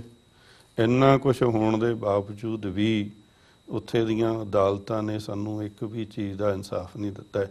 ਜੇ ਅੱਜ ਅਸੀਂ 1947 ਤੋਂ ਲੈ ਕੇ ਹੁਣ ਤੱਕ ਗੱਲ ਕਰ ਲਈਏ ਕਿ ਸਿੱਖਾਂ ਦਾ ਕਿਹੜਾ ਮਸਲਾ ਹੈ ਜਿਹੜਾ ਹਿੰਦੁਸਤਾਨ ਦੀਆਂ ਅਦਾਲਤਾਂ ਨੇ ਜਾਂ ਉੱਥੋਂ ਦੇ ਸਿਸਟਮ ਨੇ ਹੱਲ ਕੀਤਾ ਹੈ, ਇੱਕ ਵੀ ਮਸਲਾ ਤੁਸੀਂ ਗਿਣਾ ਦਿਓ, ਇੱਕ ਵੀ ਮਸਲਾ ਨਹੀਂ ਹੈ ਕਿ ਜਿਹੜਾ ਉਹਨੇ ਹੱਲ ਕੀਤਾ ਹੋਵੇ। ਇਨਸਾਫ ਦੀ ਗੱਲ ਅਸੀਂ ਹਿੰਦੁਸਤਾਨ ਤੋਂ ਮੰਗਣੀ ਬੰਦ ਕਰ ਦਈਏ। ਸਭ ਤੋਂ ਵੱਡੀ ਗੱਲਬਾਤ ਹੈ ਕਿ ਅਸੀਂ ਆਪਣੇ ਘਰ ਦੇ ਲਈ, ਆਪਣੀ ਕੌਮੀ ਘਰ ਖਾਲਿਸਤਾਨ ਲਈ ਸੰਘਰਸ਼ ਕਰੀਏ। ਉਸ ਤੋਂ ਬਿਨਾਂ ਸਿੱਖ ਕੌਮ ਦੇ ਕੋਲ ਕੋਈ ਹੱਲ ਨਹੀਂ ਹੈ ਜੀ। ਤੇ ਡਾਇਸਪੋਰਾ ਜਿਹੜਾ ਸਿੱਖ ਹੈਗਾ ਉਹ ਇਸ ਵੱਲ ਨੂੰ ਪੇਸ਼ਕਦਮੀ ਕਰਦਾ ਨਜ਼ਰ ਆ ਰਿਹਾ ਤੁਹਾਨੂੰ? ਦੇਖੋ ਜੀ, 100% ਇਹ ਗੱਲ ਸਹੀ ਹੈ ਕਿ ਜਿਹੜਾ ਡਾਇਸਪੋਰਾ ਸਿੱਖ ਹੈ, ਉਸ ਦੇ ਡਾਇਸਪੋਰਾ ਸਿੱਖ ਤਕੜਾ ਹੈ ਤੇ ਇਹਦੇ ਨਾਲ ਪੰਜਾਬ ਦੇ ਸਿੱਖਾਂ ਨੂੰ ਇੱਕ ਉਤਸ਼ਾਹ ਮਿਲਦਾ ਹੈ ਤੇ ਡਾਇਸਪੋਰਾ ਸਿੱਖ ਇੱਕ ਬਹੁਤ ਵੱਡੀ ਸਟਰੈਂਥ ਹੈ ਕਿ ਜਿਨ੍ਹਾਂ ਨੇ ਆਪਣਾ ਸੰਘਰਸ਼ ਕਰਕੇ ਪਿਛੇ ਪੰਜਾਬ ਦੇ ਵਿੱਚ ਆਪਣਾ ਜਿਹੜਾ ਖਾਲਿਸਤਾਨ ਦੇ ਸੰਘਰਸ਼ ਨੂੰ ਜਿਉਂਦਾ ਰੱਖਿਆ। ਇਹ ਡਾਇਸਪੋਰਾ ਸਿੱਖਾਂ ਦੀਆਂ ਕੁਰਬਾਨੀਆਂ ਨੇ। 1984 ਤੋਂ ਲੈ ਕੇ ਅੱਜ ਤੱਕ ਨਾ ਤਾਂ ਇੱਥੇ ਕਦੇ ਅਸੀਂ ਜੂਨ ਦਾ ਪਹਿਲਾ ਹਫ਼ਤਾ ਛੱਡਿਆ, ਨਾ ਅਸੀਂ ਨਵੰਬਰ ਦਾ ਪਹਿਲਾ ਹਫ਼ਤਾ ਛੱਡਿਆ, ਨਾ ਅਸੀਂ 15 ਅਗਸਤ ਛੱਡੀ ਹੈ ਜਦੋਂ ਅਸੀਂ ਕੋਈ ਡੈਮੋਸਟ੍ਰੇਸ਼ਨ ਨਹੀਂ ਕੀਤਾ, ਨਾ ਅਸੀਂ ਕਦੇ 26 ਜਨਵਰੀ ਛੱਡੀ ਹੈ। ਸਾਡਾ ਹਿੰਦੁਸਤਾਨ ਦੇ ਨਾਲ ਕੋਈ ਲੈਣ ਦੇਣ ਨਹੀਂ ਹੈ। 1984 ਦੇ ਵਿੱਚ ਇੱਕ ਬਹੁਤ ਵੱਡੀ ਲਾਈਨ ਵਾਹੀ ਹੈ ਸੰਤ ਜਰਨੈਲ ਸਿੰਘ ਖਾਲਸਾ ਭਿੰਡਰਾਂ ਵਾਲਿਆਂ ਨੇ। ਇੱਕ ਉਹ ਤੀਰ ਦੇ ਨਾਲ ਖਿੱਚੀ ਲਕੀਰ ਹੈ ਕਿ ਜਿਸ ਦਿਨ ਦਰਬਾਰ ਸਾਹਿਬ ਦੇ ਉੱਤੇ ਹਮਲਾ ਕੀਤਾ ਉਸ ਦਿਨ ਤੋਂ ਖਾਲਿਸਤਾਨ ਦੀ ਨੀਂਹ ਰੱਖੀ ਗਈ। ਜਿਹੜਾ ਬਾਹਰਲਾ ਸਿੱਖ ਹੈ ਉਹ 100% ਇਸ ਮੁੱਦੇ ਤੇ ਕਲੀਅਰ ਆ, ਕੋਈ ਉਹਦੇ ਵਿੱਚ ਦੁਬਦਾ ਨਹੀਂ ਹੈ। ਜਿਹੜੇ ਦੁਬਦਾ ਵਾਲੇ ਹੋਣਗੇ ਉਹ ਮਨੋਂ ਬੇਈਮਾਨ ਨੇ ਤੇ ਉਹ ਸਿਰਫ ਉਹਨਾਂ ਦਾ ਮਕਸਦ ਆਪਣੀਆਂ ਚੌਧਰਾਂ ਤੱਕ ਹੀ ਹੁੰਦਾ ਹੈ। ਜਿਹੜਾ ਸਹਿਰਦ ਸਿੱਖ ਆ, ਜਿਹੜਾ ਆਪਣੇ ਭਰਾਵਾਂ ਦੇ ਡੁੱਲੇ ਖੂਨ ਲਈ ਕੋਈ ਇਨਸਾਫ ਦੀ ਗੱਲਬਾਤ ਕਰਨ ਵਾਲਾ, ਉਹਨਾਂ ਕੋਲ ਇੱਕੋ ਇੱਕ ਰਸਤਾ ਆਪਣਾ ਕੌਮੀ ਘਰ। ਜੀ ਹਰਿੰਦਰ ਸਿੰਘ ਜੀ, ਮੈਂ ਸਾਕਾ ਨਕੋਦਰ ਵੱਲ ਵਾਪਸ ਆਵਾਂ। ਜਿਵੇਂ ਭਾਈ ਪਰਵਿੰਦਰ ਸਿੰਘ ਹੋਰੀ ਦੱਸ ਰਹੇ ਸੀਗੇ ਕਿ ਜਦੋਂ ਪੁਲਿਸ ਨੇ ਇਹ ਕਾਂਡ ਕੀਤਾ ਤਾਂ ਉੱਥੇ BSF ਤੇ ਹੋਰ ਜਿਹੜੀਆਂ ਫੋਰਸਿਸ ਨੇ ਉਹ ਵੀ ਮੌਜੂਦ ਸੀਗੀਆਂ ਤੇ ਪਿੱਛੇ ਜਾ ਕੇ ਇੱਕ ਵਾਰ ਗੋਲੀ ਚਲਾਉਣ ਤੋਂ ਬਾਅਦ ਘੋੜਿਆਂ ਦੇ ਉੱਪਰ ਪਿੱਛੇ ਜਾ ਕੇ ਜਿਹੜੀ ਹੈ ਉਹ ਲੱਭ ਕੇ ਜਿਹੜੇ ਸਿੰਘ ਨੇ ਉਹ ਮਾਰੇ ਗਏ ਨੇ ਉਸ ਮੌਕੇ ਤੇ। ਸੋ ਉਹਦੇ ਜਿਹੜੀਆਂ ਰਿਪੋਰਟਸ ਹੈਗੀਆਂ ਨੇ ਜਾਂ ਉਦੋਂ ਦੇ ਜਿਹੜੇ ਚਸ਼ਮਦੀਦ ਗਵਾਹ ਹੈਗੇ ਨੇ ਜਾਂ ਤੁਸੀਂ ਉੱਥੇ ਮੌਜੂਦ ਵੀ ਸੀਗੇ ਉਹਨਾਂ ਦਿਨਾਂ ਦੇ ਵਿੱਚ, ਸੋ ਤੁਹਾਡਾ ਕੀ ਐਕਸਪੀਰੀਅੰਸ ਹੈਗਾ ਉਹ ਸਾਰੇ ਟਾਈਮ ਪੀਰੀਅਡ ਦਾ, ਜੇ ਤੁਸੀਂ ਸਾਡੇ ਨਾਲ ਸਾਂਝਾ ਕਰ ਸਕੋ ਤੇ ਫਿਰ ਅਸੀਂ ਉਹਨੂੰ ਅੱਗੇ ਰਿਲੇਟ ਕਰਕੇ ਦੇਖ ਸਕੀਏ। ਉਹਦੇ 'ਚ ਜੀ ਇੰਟਰਨੈਸ਼ਨਲ ਹਿਊਮਨ ਰਾਈਟਸ ਆਰਗੇਨਾਈਜੇਸ਼ਨ ਜਿਹੜੀ ਹੈਗੀ ਆ ਉਹਨਾਂ ਨੇ ਮੌਕੇ ਤੇ ਜਾ ਕੇ ਜਾਂਚ ਕੀਤੀ ਆ। ਉਹਨਾਂ ਨੇ 5 ਮੈਂਬਰੀ ਪੈਨਲ ਬਣਾਇਆ ਹੈਗਾ ਜੀ। ਉਹਨਾਂ ਨੇ ਜਾ ਕੇ ਦੇਖਿਆ ਵੀ ਉੱਥੇ ਲਾਗੇ ਜਿਹੜਾ ਪਿੰਡ ਹਸੈਨਪੁਰ ਸੀਗਾ, ਸ਼ੇਰਪੁਰ ਸੀਗਾ, ਜਿੱਥੋਂ ਕਿ ਸੁਖਦੇਵ ਸਿੰਘ ਐਡਵੋਕੇਟ ਜਿਹੜਾ ਉਹਦੇ ਵੀ ਜਿੰਦਾ, ਜਥੇਦਾਰ ਇਕਬਾਲ ਸਿੰਘ ਸੀਗੇ ਉੱਥੋਂ ਦੇ ਜਿਹੜੇ ਲੋਕਲ ਸਰਕਲ ਦੇ ਪ੍ਰੈਜ਼ੀਡੈਂਟ ਸੀਗੇ, ਉਹਨਾਂ ਦੇ ਘਰੋਂ ਉਹਨਾਂ ਨੂੰ ਕੱਢ ਕੇ ਉਹਨਾਂ ਨੂੰ ਗ੍ਰਿਫਤਾਰ ਕੀਤਾ, ਉਹਨਾਂ ਦੇ ਕੇਸ ਪਾਏ। ਜਿਹੜੀ ਭਾਈ ਬਲਧੀਰ ਸਿੰਘ ਤੇ ਭਾਈ ਝਲਮਣ ਸਿੰਘ ਦੀ ਸ਼ਹੀਦੀ ਹੁੰਦੀ ਹੈਗੀ ਆ, ਉਹ ਉੱਥੇ ਜਿਹੜਾ ਇੱਕ ਖੂਹ ਸੀ ਉੱਥੇ ਬੋਲਦਾਂ ਦੇ ਪਿੱਛੋਂ ਉਹਨਾਂ ਦੀਆਂ ਜਿਹੜੀਆਂ ਡੈੱਡ ਬੋਡੀਜ਼ ਉਹਨਾਂ ਨੇ ਰਿਕਵਰ ਕੀਤੀਆਂ। ਪ੍ਰੀਤੂ ਬਾਲਮੀਕੀ ਦਾ ਡੇਰਾ ਉਹ ਕਹਿੰਦੇ ਹੈਗੇ ਕਿ ਜਿੱਥੋਂ ਉਹਨਾਂ ਦੀਆਂ ਜਿਹੜੀਆਂ ਡੈੱਡ ਬੋਡੀਜ਼ ਜਿਹੜੀਆਂ ਬਾਅਦ ਚ ਕਲੈਕਟ ਕੀਤੀਆਂ ਲੋਕਾਂ ਨੇ ਜੀ। ਭਾਈ ਬਲਧੀਰ ਸਿੰਘ ਜੀ ਦੀ ਲਹੂ ਲਿਬੜੀ ਜਿਹੜੀ ਕਾਪੀ ਆ ਉਹ ਉਹਨਾਂ ਨੂੰ ਉੱਥੋਂ ਮਿਲੀ, ਜਿਹੜੀ ਉਹਨਾਂ ਦੀ ਪਰਸਨਲ ਨੋਟਬੁੱਕ ਸੀ। ਉਹਨਾਂ ਘਰਾਂ 'ਚ ਗੋਲੀਆਂ ਦੇ ਨਿਸ਼ਾਨ ਮਿਲੇ ਆ ਜਿਹੜੇ ਕਿ 2-2.5 ਕਿਲੋਮੀਟਰ ਦੂਰ। ਜੇ ਉਹਨਾਂ ਦਾ ਮਤਲਬ ਸਿਰਫ ਇਹਨਾਂ ਨੂੰ ਰੋਕਣਾ ਹੁੰਦਾ ਤੇ ਫਿਰ ਇੰਨੀ ਦੂਰ ਜਾ ਕੇ 2-2.5 ਕਿਲੋਮੀਟਰ ਜਾ ਕੇ ਤੇ ਉਹਨਾਂ ਘਰਾਂ 'ਚ ਗੋਲੀਆਂ ਦੇ ਨਿਸ਼ਾਨ, ਉਹਨਾਂ ਖੂਹਾਂ ਤੇ ਗੋਲੀਆਂ ਦੇ ਨਿਸ਼ਾਨ ਨਾ ਮਿਲਦੇ। ਉਸ ਤੋਂ ਬਾਅਦ ਜਿਹੜੇ ਉੱਥੇ ਇੱਕ ਗਿਆਨੀ ਰੋਸ਼ਨ ਸਿੰਘ ਜੀ ਸੀਗੇ, ਉਹ ਉਸ ਵੇਲੇ ਮੇਰਾ ਖਿਆਲ ਘੱਟੋ ਘੱਟ 60-65 ਸਾਲ ਦੀ ਉਮਰ ਹੋਣਗੇ, ਬਜ਼ੁਰਗ ਹੋਣਗੇ। ਉਹਨਾਂ ਨੂੰ ਹਸੈਨਪੁਰ ਤੋਂ ਗ੍ਰਿਫਤਾਰ ਕੀਤਾ ਉਹਨਾਂ ਨੇ, ਉਹਨਾਂ ਨੂੰ ਆਪਣੇ ਸਕੂਟਰ ਤੋਂ ਉਹਨਾਂ ਦੇ ਪਰਸਨਲ ਗ੍ਰਿਫਤਾਰੀ ਉਹਨਾਂ ਦੀ ਨਕੋਦਰ ਤੋਂ ਪਾਈ। ਨਕੋਦਰ ਸ਼ਹਿਰ ਦੇ ਵਿੱਚ ਇਹ ਕਹਿੰਦੇ ਨਕੋਦਰ ਸ਼ਹਿਰ 'ਚ ਕਰਫਿਊ ਲੱਗਾ ਸੀ, ਨਕੋਦਰ ਸ਼ਹਿਰ 'ਚ ਤਾਂ ਸੰਗਤ ਬੜੀ ਨਹੀਂ ਅਜੇ। ਨਕੋਦਰ ਸ਼ਹਿਰ ਤੋਂ ਬਾਹਰ ਹੀ ਜਿਹੜਾ ਸ਼ੇਰਪੁਰ ਵਾਲਾ ਬ੍ਰਿਜ, ਉਹ ਤੋਂ ਮੇਰਾ ਖਿਆਲ ਵੱਧ ਤੋਂ ਵੱਧ 5 ਫੁੱਟ ਅੰਦਰ ਗਏ ਹੋਣਗੇ ਜਦੋਂ ਉਹਨਾਂ ਤੇ ਫਾਇਰ ਖੁੱਲ੍ਹ ਗਏ। ਉਸ ਤੋਂ ਬਾਅਦ ਤੁਸੀਂ ਗੱਲ ਕੀਤੀ ਆ ਇਨਸਾਫ ਦੀ। ਹੁਣ ਜੇ ਉੱਥੇ ਇੱਕੋ ਇੱਕ ਪਿਤਾ ਜੀ ਸੀਗੇ ਉਸ ਵੇਲੇ ਅੰਦਰ, ਹੋਰ ਕਿਸੇ ਨੂੰ ਜਾਣ ਨਹੀਂ ਦਿੱਤਾ। ਸਾਰਿਆਂ ਤੋਂ ਪਹਿਲਾਂ ਉਹਨਾਂ ਨੇ ਨਕੋਦਰ ਪੁਲਿਸ ਸਟੇਸ਼ਨ ਦੇ ਖਿਲਾਫ ਕੱਲਿਆਂ ਨੇ ਉੱਥੇ ਧਰਨਾ ਮਾਰਿਆ ਉਹਨਾਂ ਨੇ। ਉਸ ਤੋਂ ਬਾਅਦ ਜਿਹੜੇ ਲੋਕਲ 5 ਮਿਨਿਸਟਰ ਜਿਹੜੇ ਸੀਗੇ, MLA ਸੀਗੇ, ਜਿੱਦਾਂ ਚ ਸੁਰਿੰਦਰਪਾਲ ਸਿੰਘ ਥੰਮਨਵਾਲ ਵੀ ਸੀਗਾ, ਕੁਲਦੀਪ ਸਿੰਘ ਬਡਾਲਾ ਵੀ ਸੀਗਾ, ਗਿਆਨੀ ਹਰਚੰਦ ਸਿੰਘ ਮਹਾਲੋਂ ਜਿਹੜੇ ਸਾਡੇ ਨਾਨਾ ਜੀ ਸੀਗੇ, ਕੇਸਗੜ੍ਹ ਸਾਹਿਬ ਦੇ ਜਥੇਦਾਰ, ਉਹ ਵੀ ਥਾਣੇ ਦੇ ਬਾਹਰ ਬੈਠੇ ਨੇ ਜੀ। ਔਰ ਉਹਨਾਂ ਦੇ ਕੋਲ ਇਹ ਖੁਦ ਮੰਨਿਆ ਪਿਤਾ ਜੀ ਵੀ ਉੱਥੇ ਸੀਗੇ, ਆਪਣੇ ਸਰਜੀਤ ਸਿੰਘ ਮਨਹਾਸ ਜਿਹੜਾ ਉਸ ਵੇਲੇ ਸਪੀਕਰ ਵੀ ਰਿਹਾ, ਉਹ ਵੀ ਉੱਥੇ ਇਹਨਾਂ ਦੇ ਨਾਲ ਧਰਨੇ 'ਚ ਬੈਠਾ ਸੀ। ਹੁਣ ਉਹਨਾਂ ਦੇ ਸਾਰਿਆਂ ਦੇ ਵਿੱਚ ਮੰਨ ਕੇ ਵੀ ਹਾਂ ਇਹਦੀ ਜੁਡੀਸ਼ੀਅਲ ਇਨਕੁਆਇਰੀ ਹੋਊਗੀ, ਇਹਨਾਂ ਤੇ ਜਿਹੜੇ ਪੁਲਿਸ ਵਾਲੇ ਆ ਉਹਨਾਂ ਤੇ ਮੁਕੱਦਮੇ ਚਲਾਏ ਜਾਣਗੇ। ਹੁਣ ਜਿਹੜਾ ਤਾਂ ਉਸ ਵੇਲੇ ਸੀਗਾ SSP ਅਜਹਾਰ ਆਲਮ, ਉਹ DGP ਰਿਟਾਇਰ ਹੁੰਦਾ, ਉਸ ਵੇਲੇ ਉਹਨੂੰ ਸ਼ਿਫਟ ਕਰ ਦਿੱਤਾ ਜਾਂਦਾ, ਟਰਾਂਸਫਰ ਕਰ ਦਿੱਤਾ ਜਾਂਦਾ, ਬਾਅਦ 'ਚ ਉਹਨਾਂ ਨੂੰ ਪ੍ਰਮੋਸ਼ਨਾਂ ਦੇ ਦਿੱਤੀਆਂ ਜਾਂਦੀਆਂ, ਤੇ ਜਦੋਂ ਉਹ ਰਿਟਾਇਰ ਹੁੰਦੇ ਆ ਤੇ ਅਕਾਲੀ ਦਲ ਦਾ ਸੀਨੀਅਰ ਮੀਤ ਪ੍ਰਧਾਨ ਬਣਾ ਦਿੱਤਾ ਜਾਂਦਾ ਜੀ। ਜਿਹੜਾ ਉਸ ਵੇਲੇ ਥਾਣੇਦਾਰ ਸੀ ਜਸਕੀਰਤ, ਜਿਹਨੇ ਭਾਈ ਸਾਹਿਬ ਦੇ ਮੂੰਹ 'ਚ ਗੋਲੀਆਂ ਮਾਰੀਆਂ, ਉਹ SPD ਰਿਟਾਇਰ ਹੁੰਦਾ ਔਰ ਅਜੇ ਤੱਕ ਉੱਥੇ ਬੈਠਾ, ਕੋਈ ਉਹਨਾਂ ਤੇ ਮੁਕੱਦਮਾ ਨਹੀਂ ਚੱਲੇ। ਤੇ ਇਹ ਜਿਹੜੀਆਂ ਗੱਲਾਂ, ਜਿਹੜਾ ਆਪਾਂ ਇਹਨੂੰ ਜਦੋਂ ਤੁਸੀਂ ਪਿੱਛੇ ਜਾ ਕੇ ਦੇਖਦੇ ਆ, ਹੁਣ ਸਿਰਫ ਜਿੱਦਾਂ ਅੱਜ ਇੱਥੇ ਆਪਾਂ ਬਰਸੀ ਮਨਾਈ ਆ, ਸਾਡੇ ਪਿੰਡ ਲਿਤਰਾ ਪਿਛਲੇ 32 ਸਾਲਾਂ ਤੋਂ ਬਰਸੀ ਮਨਾਈ ਜਾ ਰਹੀ। ਹਰੇਕ ਸਾਲ ਅਸੀਂ ਸ਼ਹੀਦਾਂ ਨੂੰ ਯਾਦ ਕਰਦੇ ਹਾਂ। ਚਾਰੇ ਪਰਿਵਾਰ ਆਉਂਦੇ, ਚਾਰੇ ਪਰਿਵਾਰਾਂ ਨੂੰ ਉੱਥੇ ਪਿਤਾ ਜੀ ਜਿਹੜੇ ਹੈਗੇ ਸਾਡੇ ਹਰੇਕ ਸਾਲ ਜਾਂਦੇ ਇੱਥੋਂ ਕੈਨੇਡਾ ਤੋਂ। ਕਿਉਂਕਿ ਉਹ ਜਿਹੜਾ ਦਰਦ ਹੈਗਾ ਉਹ ਤੁਸੀਂ ਆਪਣੇ ਆਪ 'ਚ ਜਿਹੜਾ ਹੈਗਾ ਉਹ ਸਮਾਈ ਬੈਠੇ ਹੋ, ਤੁਸੀਂ ਯਾਦ ਕਰਦੇ ਹੋ ਆਪਣੇ ਬੱਚਿਆਂ ਨੂੰ। ਪਰ ਜਿਹੜੀ ਗੱਲ ਇਨਸਾਫ ਵਾਲੀ ਆ, ਇਨਸਾਫ ਦੀ ਕਹਾਣੀ, ਉੱਥੋਂ ਤੁਹਾਨੂੰ ਇਨਸਾਫ ਨਹੀਂ ਮਿਲਦਾ ਜੀ। ਉਹ ਚਾਹੇ 1978 ਦੀ ਵਿਸਾਖੀ ਹੋਵੇ, ਉਸ ਵੇਲੇ ਵੀ ਤਾਂ ਬਾਦਲ ਹੀ ਜਿਹੜਾ ਸੀਗਾ ਉਹ ਚੀਫ ਮਿਨਿਸਟਰ ਸੀਗਾ। ਪੰਜਾਬ 'ਚੋਂ ਕਾਤਲ ਜਿਹੜੇ ਸੀਗੇ ਸਿੰਘਾਂ ਦੇ 13 ਦੇ, ਉਹ ਪੰਜਾਬ 'ਚੋਂ ਬਾਹਰ ਨਿਕਲ ਜਾਂਦੇ, ਕੋਈ ਕੋਰਟ ਨੇ ਕਿਸੇ ਨੇ ਸਜ਼ਾ ਦਿੱਤੀ। 1984 'ਚ ਜੋ ਕਤਲੇਆਮ ਹੋਇਆ ਸਿੱਖਾਂ ਦਾ, ਉਹਦੇ ਵਿੱਚ ਕਿੰਨੇ ਕਮਿਸ਼ਨ ਹੁਣ ਤੱਕ ਬਹਿ ਚੁੱਕੇ ਆ, ਕਿਸੇ ਨੂੰ ਅੱਜ ਤੱਕ ਸਜ਼ਾ ਹੋਈ? ਸੌਦਾ ਸਾਧ ਨੇ ਜਿਹੜੇ ਸਿੰਘ ਕਤਲ ਕੀਤੇ, ਤੇ ਚਾਹੇ ਉਹ ਆਸ਼ੂਤੋਸ਼ ਦੇ ਚੱਕਰ 'ਚ ਲੁਧਿਆਣੇ ਦਰਸ਼ਨ ਸਿੰਘ ਲਹਾਰਾ ਸਾਹਿਬ ਦੀ ਸ਼ਹੀਦੀ ਹੋਈ ਹੋਵੇ ਜੀ, ਕਿਸੇ ਵੀ ਕੇਸ 'ਚ, ਚਾਹੇ ਉਹ ਬੰਬੇ 'ਚ ਸੌਦਾ ਸਾਧ ਦੇ ਬੰਦਿਆਂ ਨੇ ਭਾਈ ਬਲਕਾਰ ਸਿੰਘ ਜੀ ਦੀ ਸ਼ਹੀਦੀ ਕੀਤੀ ਹੋਵੇ, ਚਾਹੇ ਭਾਈ ਕਮਲਜੀਤ ਸਿੰਘ ਜੀ ਦੀ ਸ਼ਹੀਦੀ ਹੋਵੇ, ਕਿਸੇ ਕੇਸ 'ਚ ਚਾਹੇ ਜਸਪਾਲ ਸਿੰਘ ਚੌੜ ਸਿੱਧਵਾਂ ਦੀ ਹੋਵੇ, ਕਿਸੇ ਵੀ ਕੇਸ 'ਚ ਅੱਜ ਤੱਕ ਕਿਸੇ ਨੂੰ ਸਜ਼ਾ ਮਿਲੀ ਹੈ? ਇਹ ਹਰੇਕ ਸਾਲ 'ਚ ਤੁਸੀਂ ਜਿਹੜਾ ਮਰਜ਼ੀ ਸਾਲ ਚੱਕ ਲਓ, ਕਦੇ ਵੀ ਸਾਨੂੰ ਉੱਥੋਂ ਇਨਸਾਫ ਨਹੀਂ ਮਿਲਿਆ, ਕਿਸੇ ਕੋਰਟ ਤੋਂ ਨਹੀਂ ਮਿਲਿਆ। ਦਿੱਲੀ ਭਾਰਤ ਦੀ ਰਾਜਧਾਨੀ ਆ, ਭਾਰਤ ਦੀ ਰਾਜਧਾਨੀ 'ਚ ਜੀ ਪੂਰਾ ਹਫ਼ਤਾ ਕਤਲੇਆਮ ਹੁੰਦਾ ਰਿਹਾ ਸਿੱਖਾਂ ਦਾ, ਪੂਰਾ ਹਫ਼ਤਾ। ਔਰ ਉੱਥੇ ਸੁਪਰੀਮ ਕੋਰਟ ਬੈਠੀ, ਕਿਸੇ ਨੇ ਨੋਟਿਸ ਲਿਆ? ਕਿਸੇ ਨੇ ਕੁਝ ਕੀਤਾ? ਇਸ ਕਰਕੇ ਜਿਹੜੀ ਇਨਸਾਫ ਵਾਲੀ ਗੱਲ ਆ ਉਹ ਤੇ ਲਕੀਰ ਹੁਣ ਖਿੱਚੀ ਗਈ, ਇਨਸਾਫ ਨਹੀਂ ਮਿਲਦਾ ਜਿੰਨੀ ਦੇਰ ਤੱਕ, ਜਿੱਦਾਂ ਵੀਰ ਜੀ ਨੇ ਕਿਹਾ, ਤੁਹਾਨੂੰ ਆਪਣਾ ਕੌਮੀ ਘਰ ਜਿਹੜਾ ਹੈਗਾ ਨਹੀਂ ਮਿਲਦਾ, ਜਿੰਨੀ ਦੇਰ ਤੱਕ ਕੌਮ ਕੋ ਆਪਣਾ ਘਰ ਹੈ ਨਹੀਂ ਉਨੀ। ਇਸ ਵੇਲੇ ਤਾਂ ਤੁਹਾਨੂੰ ਆਪਣੇ ਪੰਥ ਨੂੰ ਬਚਾਉਣ ਦੀ ਲੋੜ ਆ। ਜੇ ਪੰਥ ਬਚੂਗਾ ਤੇ ਗ੍ਰੰਥ ਬਚੂਗਾ। ਇਸ ਵੇਲੇ ਤੇ ਆਪਣੀ ਜਿਹੜੀ ਕੌਮ ਆ ਉਹ ਜੇ ਅਜੇ ਵੀ ਨਾ ਸਮਝੀ ਜੀ ਤੇ ਆਉਣ ਵਾਲੇ ਦਿਨਾਂ 'ਚ ਆਪਣੀ ਜਿਹੜੀ ਹਾਲਤ ਆ ਇਦੋਂ ਵੀ ਬਹੁਤ ਜ਼ਿਆਦਾ ਮਾੜੀ ਹੋਊਗੀ ਜੀ। ਪਰ ਜਦੋਂ ਤੁਸੀਂ ਜਿਵੇਂ ਗੱਲ ਕੀਤੀ ਹੈ ਕਿ ਉਦੋਂ 1986 ਦੇ ਵਿੱਚ ਇਸ ਸਾਕਾ ਨਕੋਦਰ ਦੀ ਜੁਡੀਸ਼ੀਅਲ ਜਾਂਚ ਦੀ ਵੀ ਗੱਲ ਹੋਈ ਹੈ, ਬਾਅਦ ਦੇ ਵਿੱਚ ਜਿਹੜੀ ਜਾਂਚ ਹੋਈ ਵੀ ਹੈ ਉਹਦੇ ਵਿੱਚ ਕੀ ਸਾਹਮਣੇ ਆਇਆ, ਭਾਵੇਂ ਉਹ ਜਿਹੜੀਆਂ ਹਿਊਮਨ ਰਾਈਟਸ ਆਰਗੇਨਾਈਜੇਸ਼ਨਸ ਹੈਗੀਆਂ ਉਹਨਾਂ ਵੱਲੋਂ ਹੋਵੇ ਜਾਂ ਜਿਹੜੀ ਅਦਾਲਤੀ ਜਾਂ ਜੁਡੀਸ਼ੀਅਲ ਜਾਂ ਹੋਰ ਜਿਹੜੀ ਜਾਂਚ ਹੋਈ ਹੈ, ਉਸ ਬਾਰੇ ਜੇ ਤੁਸੀਂ ਸਾਨੂੰ ਦੱਸ ਸਕੋ ਵੀ ਉਹਨਾਂ ਜਾਂਚ ਦੇ ਵਿੱਚ ਕੀ ਸਾਹਮਣੇ ਕੀ ਆਇਆ, ਤੁਹਾਡੇ ਕੋਲ ਕੀ ਜਾਣਕਾਰੀ ਇਸ ਵਕਤ ਹੈਗੀ ਹੈ, ਤਾਂ ਕਿ ਇਹ ਗੱਲ ਦਰਸ਼ਕਾਂ ਨੂੰ ਘੱਟੋ ਘੱਟ ਪਤਾ ਲੱਗ ਸਕੇ ਕਿ ਕੀ ਫੈਕਟਸ ਐਕਚੁਅਲੀ ਕੀ ਹੋਇਆ ਤੇ ਰਿਪੋਰਟਸ ਦੇ ਵਿੱਚ ਕੀ ਸਾਹਮਣੇ ਆਇਆ।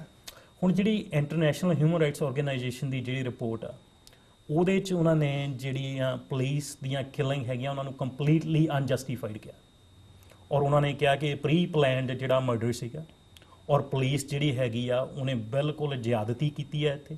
ਸਾਰਾ ਕੁਝ ਜੋ ਕੁਝ ਉੱਥੇ ਹੋਇਆ ਵੀ ਇਹ ਜਿਹੜੇ ਬੱਚੇ ਸੀਗੇ ਅਨਆਰਮਡ ਸੀਗੇ, ਕੰਪਲੀਟਲੀ ਪੀਸਫੁਲ ਸੀਗੇ, ਔਰ ਅਨਪ੍ਰੋਵੋਕਡ ਜਿਹੜੀ ਹੈਗੀ ਆ ਪੁਲਿਸ ਕਿਲਿੰਗ ਜਿਹੜੀਆਂ ਹੋਈਆਂ ਹੈਗੀਆਂ। ਉਸ ਤੋਂ ਬਾਅਦ ਜਿਹੜੀ ਸ਼੍ਰੋਮਣੀ ਕਮੇਟੀ ਨੇ 2 ਮੈਂਬਰੀ ਵਫਦ ਬਣਾਇਆ, ਜਿਸ 'ਚ ਕੁਲਦੀਪ ਸਿੰਘ ਬਡਾਲਾ MLA ਸੀ ਔਰ ਜਿਹੜਾ ਕਾਬਲ ਸਿੰਘ ਸੀਨੀਅਰ ਵਾਈਸ ਪ੍ਰੈਜ਼ੀਡੈਂਟ ਸੀ, ਉਹਨਾਂ ਨੇ ਇਹਨੂੰ ਆਪ ਮੰਨਿਆ ਕਿ ਇਹ 'ਚ ਜਿਹੜਾ ਹੈਗਾ ਆ ਪੁਲਿਸ ਨੇ ਜੋ ਕੁਝ ਕੀਤਾ ਹੈਗਾ ਉਹ ਸਰਕਾਰ ਤੋਂ ਬਾਹਰ ਹੋ ਕੇ ਕੀਤਾ। ਜਿਹੜਾ ਉਸ ਵੇਲੇ ਦਾ ਫਾਈਨੈਂਸ ਮਿਨਿਸਟਰ ਸੀਗਾ ਬਲਵੰਤ ਸਿੰਘ, ਉਹ ਨਕੋਦਰ ਆਣ ਕੇ ਉਸ ਦਿਨ ਕਹਿੰਦਾ ਕਿ ਸਰਕਾਰ ਦਾ ਹੁਕਮ ਸੀ ਕਿ ਇਹਨਾਂ ਸਿੰਘਾਂ ਦੇ ਜਿਹੜੇ ਮ੍ਰਿਤਕ ਸਰੀਰ ਆ ਉਹ ਪਰਿਵਾਰਾਂ ਨੂੰ ਦਿੱਤੇ ਜਾਣ, ਤੇ ਪੁਲਿਸ ਨੇ ਸਾਡੇ ਤੋਂ ਬਾਹਰੇ ਹੋ ਕੇ ਇਹਨਾਂ ਸਿੰਘਾਂ ਦਾ ਸੰਸਕਾਰ ਕੀਤਾ ਜੀ। ਜਿਹੜਾ ਉਸ ਵੇਲੇ ਦਾ ਲੋਕਲ SDM ਸੀਗਾ ਸਰਜੀਤ ਸਿੰਘ ਰਾਜਪੂਤ, ਉਹਦੀ ਆਪਣੀ ਪਰਸਨਲ ਸਟੇਟਮੈਂਟ ਆ ਕਿ 4 ਚੋਂ 3 ਬੱਚੇ ਉਦਣ ਸ਼ਾਮ ਤੱਕ ਆਇਡੈਂਟੀਫਾਈ ਹੋ ਚੁੱਕੇ ਸੀ ਜੀ। ਆਇਡੈਂਟੀਫਾਈ ਹੋਣ ਦੇ 2 ਜਿਹੜੀਆਂ ਪੋਸਟਮਾਰਟਮ ਰਿਪੋਰਟਾਂ ਆ ਉਹਨਾਂ ਤੇ ਭਾਈ ਬਲਧੀਰ ਸਿੰਘ ਤੇ ਭਾਈ ਚਰਮਨ ਸਿੰਘ ਦਾ ਨਾਮ ਹੈ। ਜੇ ਪੋਸਟਮਾਰਟਮ ਰਿਪੋਰਟਾਂ ਤੇ ਉਹਨਾਂ ਦੇ ਨਾਂ ਨੇ, ਉੱਥੇ ਦਾ ਜਿਹੜਾ ਲੋਕਲ SDM ਆ ਉਹ ਮੰਨਦਾ ਕਿ 3 ਚੋਂ ਜਿਹੜੇ ਹੈਗੇ ਬੱਚੇ ਉਹ ਆਇਡੈਂਟੀਫਾਈ ਹੋ ਚੁੱਕੇ ਆ, ਫਿਰ ਉਹ ਅਣਪਛਾਤੇ ਕਹਿ ਕੇ ਤੇ ਲਵਾਰਸ ਕਹਿ ਕੇ ਪੁਲਿਸ ਨੇ ਕਿੱਦਾਂ ਸਾਡੇ। ਉਸ ਤੋਂ ਬਾਅਦ ਜਿਹੜੀ ਜੁਡੀਸ਼ੀਅਲ ਇਨਕੁਆਇਰੀ ਤੁਹਾਨੂੰ ਦੱਸਿਆ ਵੀ ਜਿਹੜੀ ਫੈਡਰੇਸ਼ਨ ਨੇ ਉਹਨੇ ਤਾਂ ਬਾਈਕਾਟ ਕਰ ਦਿੱਤਾ, ਨਾ ਹੀ ਸਾਨੂੰ ਸੱਦਿਆ ਗਿਆ। ਸਾਡੇ ਪਰਿਵਾਰ ਵੱਲੋਂ ਕੋਈ ਵੀ ਮੈਂਬਰ, ਉਹ ਉੱਥੇ ਜਿਹੜਾ ਜੱਜ ਸੀਗਾ ਉਹਨੇ ਸਾਨੂੰ ਕਿਸੇ ਨੂੰ ਨਹੀਂ ਬੁਲਾਇਆ। ਪਰ ਉਹ ਜਿਹੜੀ ਰਿਪੋਰਟ ਆ ਸਾਨੂੰ ਨਹੀਂ ਪਤਾ ਉਹਦੇ ਵਿੱਚ ਕੀ ਲਿਖਿਆ ਅਜੇ ਤੱਕ, ਕਿਉਂਕਿ ਉਹ ਰਿਪੋਰਟ ਜਿਹੜੀ ਹੈਗੀ ਆ ਅਜੇ ਤੱਕ ਉਹ ਜਨਤਕ ਹੀ ਨਹੀਂ ਕੀਤੀ ਗਈ, ਅਜੇ ਤੱਕ ਦੱਬੀ ਹੋਈ ਆ ਰਿਪੋਰਟ। 32 ਸਾਲ ਬਾਅਦ 32 ਸਾਲ ਹੋ ਗਏ। ਹੁਣ ਜਦੋਂ ਉਹਦੇ ਲਈ ਅਪਲਾਈ ਕੀਤਾ ਹੈਗਾ, ਪਿਤਾ ਜੀ ਨੇ 2 ਵਾਰੀ ਅਪਲਾਈ ਕੀਤਾ, ਥਰੂ ਹਾਈ ਕੋਰਟ ਵੀ ਕੀਤਾ, ਨਵਕਿਰਨ ਸਿੰਘ ਜਿਹੜੇ ਐਡਵੋਕੇਟ ਹੈਗੇ ਉਹਨਾਂ ਦੇ ਥਰੂ ਵੀ ਅਪਲਾਈ ਹੋਇਆ, ਪਰ ਉਹਦੇ ਵਿੱਚ ਉਹ ਹਰੇਕ ਵਾਰੀ ਉਹ ਗੋਲ-ਮੋਲ ਜਵਾਬ ਦੇ ਦਿੰਦੇ ਆ, ਪਰ ਕੋਈ ਵੀ ਉਹ ਜਿਹੜੀ ਰਿਪੋਰਟ ਹੈਗੀ ਆ ਉਹ ਜਨਤਕ ਕਰਨ ਲਈ ਤਿਆਰ ਨਹੀਂ ਹੈ। ਤੇ ਉਹ ਰਿਪੋਰਟ ਵਿਦਆਊਟ ਏ ਡਾਊਟ ਉਹ ਰਿਪੋਰਟ ਜਿਹੜੀ ਹੈਗੀ ਉਹਨਾਂ ਦੇ ਹੱਕ 'ਚ ਨਹੀਂ ਹੈ। ਜੇ ਹੱਕ 'ਚ ਹੁੰਦੀ ਤੇ ਹੁਣ ਤੱਕ ਉਹ ਜਿਹੜੀ ਰਿਪੋਰਟ ਜਿਹੜੀ ਹੈਗੀ ਉਹਨਾਂ ਨੇ ਜਨਤਕ ਕਰ ਦੇਣੀ ਸੀ ਜੀ। ਜਿਹੜੀ ਬਰਗਾੜੀ ਕਾਂਡ ਦੀ ਰਿਪੋਰਟ ਆ ਉਹ ਵੀ ਤਾਂ ਕੋਈ ਉੱਥੇ ਬੰਦਾ ਸੀ ਜਿਹਨੇ ਆ ਜਦੋਂ ਪਿਛਲੀਆਂ ਇਲੈਕਸ਼ਨ ਸੀਗੀਆਂ ਉਹਦੇ ਵਿੱਚ ਲੀਕ ਕੀਤੀ, ਅਨਅਫੀਸ਼ੀਅਲੀ ਲੀਕ ਹੋਈ, ਅਫੀਸ਼ੀਅਲੀ ਤਾਂ ਉਹ ਵੀ ਅਜੇ ਤੱਕ ਨਹੀਂ ਹੋਈ ਜੀ। ਤੇ ਉਹਦੇ 'ਚ ਚਾਹੇ ਜਥੇਦਾਰ ਕੌਂਕੇ ਦੀ ਸ਼ਹੀਦੀ ਹੋਵੇ, ਉਹ ਕੋਈ ਰਿਪੋਰਟ ਅਜੇ ਤੱਕ ਰਿਲੀਜ਼ ਨਹੀਂ ਹੋਈ, ਚਾਹੇ ਖਾਲੜਾ ਸਾਹਿਬ ਦੀ ਕਿਲਿੰਗ ਹੋਵੇ, ਅਸਲੀਅਤ ਜਿਹੜੀ ਹੈਗੀ ਉਹਦੇ ਅਜੇ ਤੱਕ ਸਾਡੇ ਕੋਲ ਪਹੁੰਚੀ ਨਹੀਂ, ਨਾ ਉਹਨਾਂ ਨੇ ਪਹੁੰਚਣ ਦੇਣੀ। ਹੁਣ ਰਾਈਟ ਟੂ ਇਨਫੋਰਮੇਸ਼ਨ ਹੈ ਕਿ ਦੇ ਸੇ ਕਿ India is a democracy, right, and you have right to information. ਹੁਣ ਰਾਈਟ ਟੂ ਇਨਫੋਰਮੇਸ਼ਨ ਦੇ ਤਹਿਤ ਆਪਾਂ ਵੀ ਅਪਲਾਈ ਕੀਤਾ ਤੇ ਹੁਣ ਫਿਰ ਹੋਇਆ। ਉਹਨਾਂ ਨੇ ਸਾਰੇ ਦੇ ਸਾਰੇ ਰਿਕਾਰਡ ਜਿਹੜੇ ਹੈਗੇ ਉਹ ਪਰਜ ਕਰ ਲਿਓ 22 ਸਾਲਾਂ ਦੇ, ਉਹ ਤੁਹਾਨੂੰ ਰਿਕਾਰਡ ਕਿਉਂ ਨਹੀਂ ਦੇਣ ਲਈ ਤਿਆਰ? ਕਿਉਂਕਿ ਜਿਹੜਾ ਦੋਸ਼ੀ ਆ ਉਹ ਪਿੱਛੇ ਆਪਣੇ ਨਿਸ਼ਾਨ ਛੱਡ ਜਾਂਦਾ। ਤੁਸੀਂ ਜਦੋਂ ਇਹਨਾਂ ਦੀਆਂ ਜਿਹੜੀਆਂ FIR ਰਿਪੋਰਟਸ ਹੈਗੀਆਂ ਉਹ ਸਾਡੇ ਕੋਲ ਹੈਗੀਆਂ ਅਵੇਲੇਬਲ, ਜਿਹੜੀਆਂ ਜਸਕੀਰਤ ਨੇ ਝੂਠ ਦਾ ਪਲੰਦਾ ਲਿਖਿਆ ਉਸ ਵੇਲੇ ਦੇ SHO ਨੇ, ਉਹ ਕਹਿੰਦੇ ਕਿ ਅਸੀਂ ਸੈਲਫ ਡਿਫੈਂਸ 'ਚ ਗੋਲੀਆਂ ਚਲਾਈਆਂ। ਸੈਲਫ ਡਿਫੈਂਸ 'ਚ ਗੋਲੀਆਂ ਚਲਾਈਆਂ, ਤੁਸੀਂ ਦੱਸੋ ਵੀ ਕੋਈ ਇੱਕ ਵੀ ਪੁਲਿਸ ਵਾਲਾ ਜ਼ਖਮੀ ਹੋਇਆ? ਉਹਨਾਂ ਦੇ ਕੋਲ ਕਿਹੜਾ ਹਥਿਆਰ ਸੀ ਜਿੱਥੋਂ ਤੁਹਾਨੂੰ ਡਿਫੈਂਸ ਦੀ ਜ਼ਰੂਰਤ ਸੀ? ਤੁਹਾਡੇ ਕੋਲ ਸਟੇਨ ਗਨ ਸੀ, ਤੁਹਾਡੇ ਕੋਲ ਮਸ਼ੀਨ ਗਨ ਸੀ, ਤੁਹਾਡੇ ਕੋਲ SLR ਸੀਗੀਆਂ, ਤੁਹਾਡੇ ਕੋਲ ਸਾਰੇ ਹਥਿਆਰ ਸੀ। ਉਧਰ ਨੇ ਹੱਥੇ ਆ ਸਤਨਾਮ ਵਾਹਿਗੁਰੂ ਦਾ ਜਾਪ ਕਰਦੀ ਆ ਰਿਹਾ ਉਹਨਾਂ ਨੂੰ ਰੋਕਣ ਲਈ। ਤੇ ਜੇ ਤੁਸੀਂ ਸੈਲਫ ਡਿਫੈਂਸ 'ਚ ਉਹਨਾਂ ਲਈ ਕੀਤਾ ਸੀ ਤੇ 2-2 2.5 ਕਿਲੋਮੀਟਰ ਤੇ ਜਾ ਕੇ ਉਹਨਾਂ ਦਾ ਜਿਹੜਾ ਸ਼ਿਕਾਰ ਹੋਇਆ, ਉਸ ਤੋਂ ਬਾਅਦ ਪਰਿਵਾਰਾਂ ਨੂੰ ਜਿੰਨਾ ਤੰਗ ਕੀਤਾ ਗਿਆ ਪੁਲਿਸ ਵੱਲੋਂ, 500 CRP ਵਾਲਿਆਂ ਨੇ ਘਰ 'ਚ ਘੇਰ ਕੇ ਮੈਨੂੰ ਕਈ ਵਾਰੀ ਥਾਣੇ ਜਿਹੜੇ ਉੱਤੇ ਨਕੋਦਰ ਲੈ ਕੇ ਗਏ ਔਰ ਤਸ਼ੱਦਦ ਹੋਇਆ। ਔਰ ਇੰਨਾ ਤਸ਼ੱਦਦ ਕੀਤਾ ਔਰ ਇੰਨਾ ਤੰਗ ਕੀਤਾ ਵੀ ਤੁਹਾਨੂੰ ਉੱਥੋਂ ਉਹਨਾਂ ਨੇ ਬੇਘਰੇ ਕਰਤਾ ਘਰਾਂ ਤੋਂ। ਔਰ ਇੰਨਾ ਕਤਲੇਆਮ ਹੋਇਆ ਤੇ ਉਹ ਜਿਹੜੇ ਬੰਦਿਆਂ ਨੇ ਕਤਲੇਆਮ ਕੀਤਾ ਸੀ ਉਹੀ ਪੁਲਿਸ ਵਾਲੇ ਜਿਹੜੇ ਉਹਨਾਂ ਨੂੰ ਸਾਡੀਆਂ ਸਰਕਾਰਾਂ ਨੇ ਪ੍ਰਮੋਸ਼ਨਾਂ ਦਿੱਤੀਆਂ।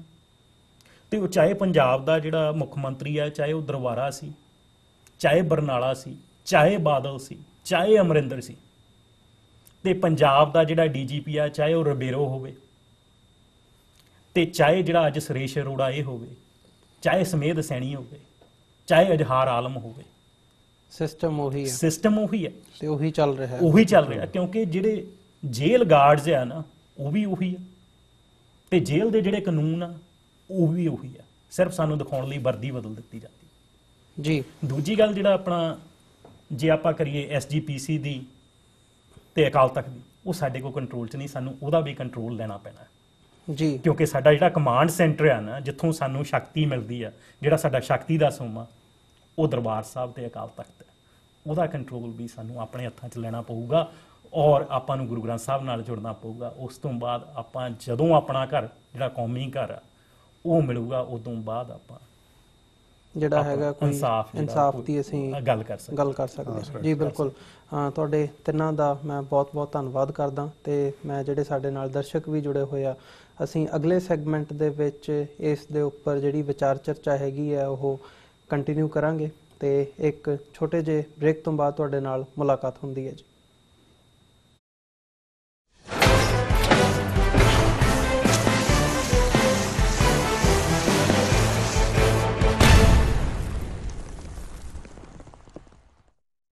ਮੀਡੀਆ ਦੇ ਇਤਿਹਾਸ ਵਿੱਚ ਪਹਿਲੀ ਵਾਰ ਸ੍ਰੀ ਗੁਰੂ ਗ੍ਰੰਥ ਸਾਹਿਬ ਜੀ ਦੀ ਗੁਰਬਾਣੀ ਦੀ ਹਿੰਦੀ ਭਾਸ਼ਾ 'ਚ ਵਿਆਖਿਆ।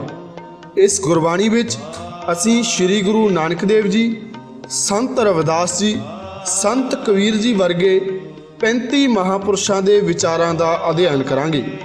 ਵਿਆਖਿਆਕਰਤਾ ਹੋਣਗੇ ਸਰਦਾਰ ਸੁਖਵਿੰਦਰ ਸਿੰਘ ਜੀ ਅਤੇ ਬੀਬੀ ਜਸਵੀਰ ਕੌਰ ਜੀ। ਸੋਮਵਾਰ ਤੋਂ ਸ਼ੁੱਕਰਵਾਰ ਨਿਊਯਾਰਕ ਦੇ ਸਮੇਂ ਅਨੁਸਾਰ ਸਵੇਰੇ 9 ਵਜੇ ਤੋਂ 10 ਵਜੇ ਤੱਕ ਅਤੇ ਭਾਰਤ ਦੇ ਸਮੇਂ ਅਨੁਸਾਰ ਸ਼ਾਮ 7:30 ਵਜੇ ਤੋਂ 8:30 ਵਜੇ ਤੱਕ ਸ੍ਰੀ ਗੁਰੂ ਗ੍ਰੰਥ ਸਾਹਿਬ ਜੀ ਦੀ ਗੁਰਬਾਣੀ ਦੀ ਹਿੰਦੀ ਭਾਸ਼ਾ 'ਚ ਵਿਆਖਿਆ ਸਿਰਫ ਰੇਡੀਓ ਵਾਇਸ ਆਫ ਖਾਲਸਾ ਤੇ।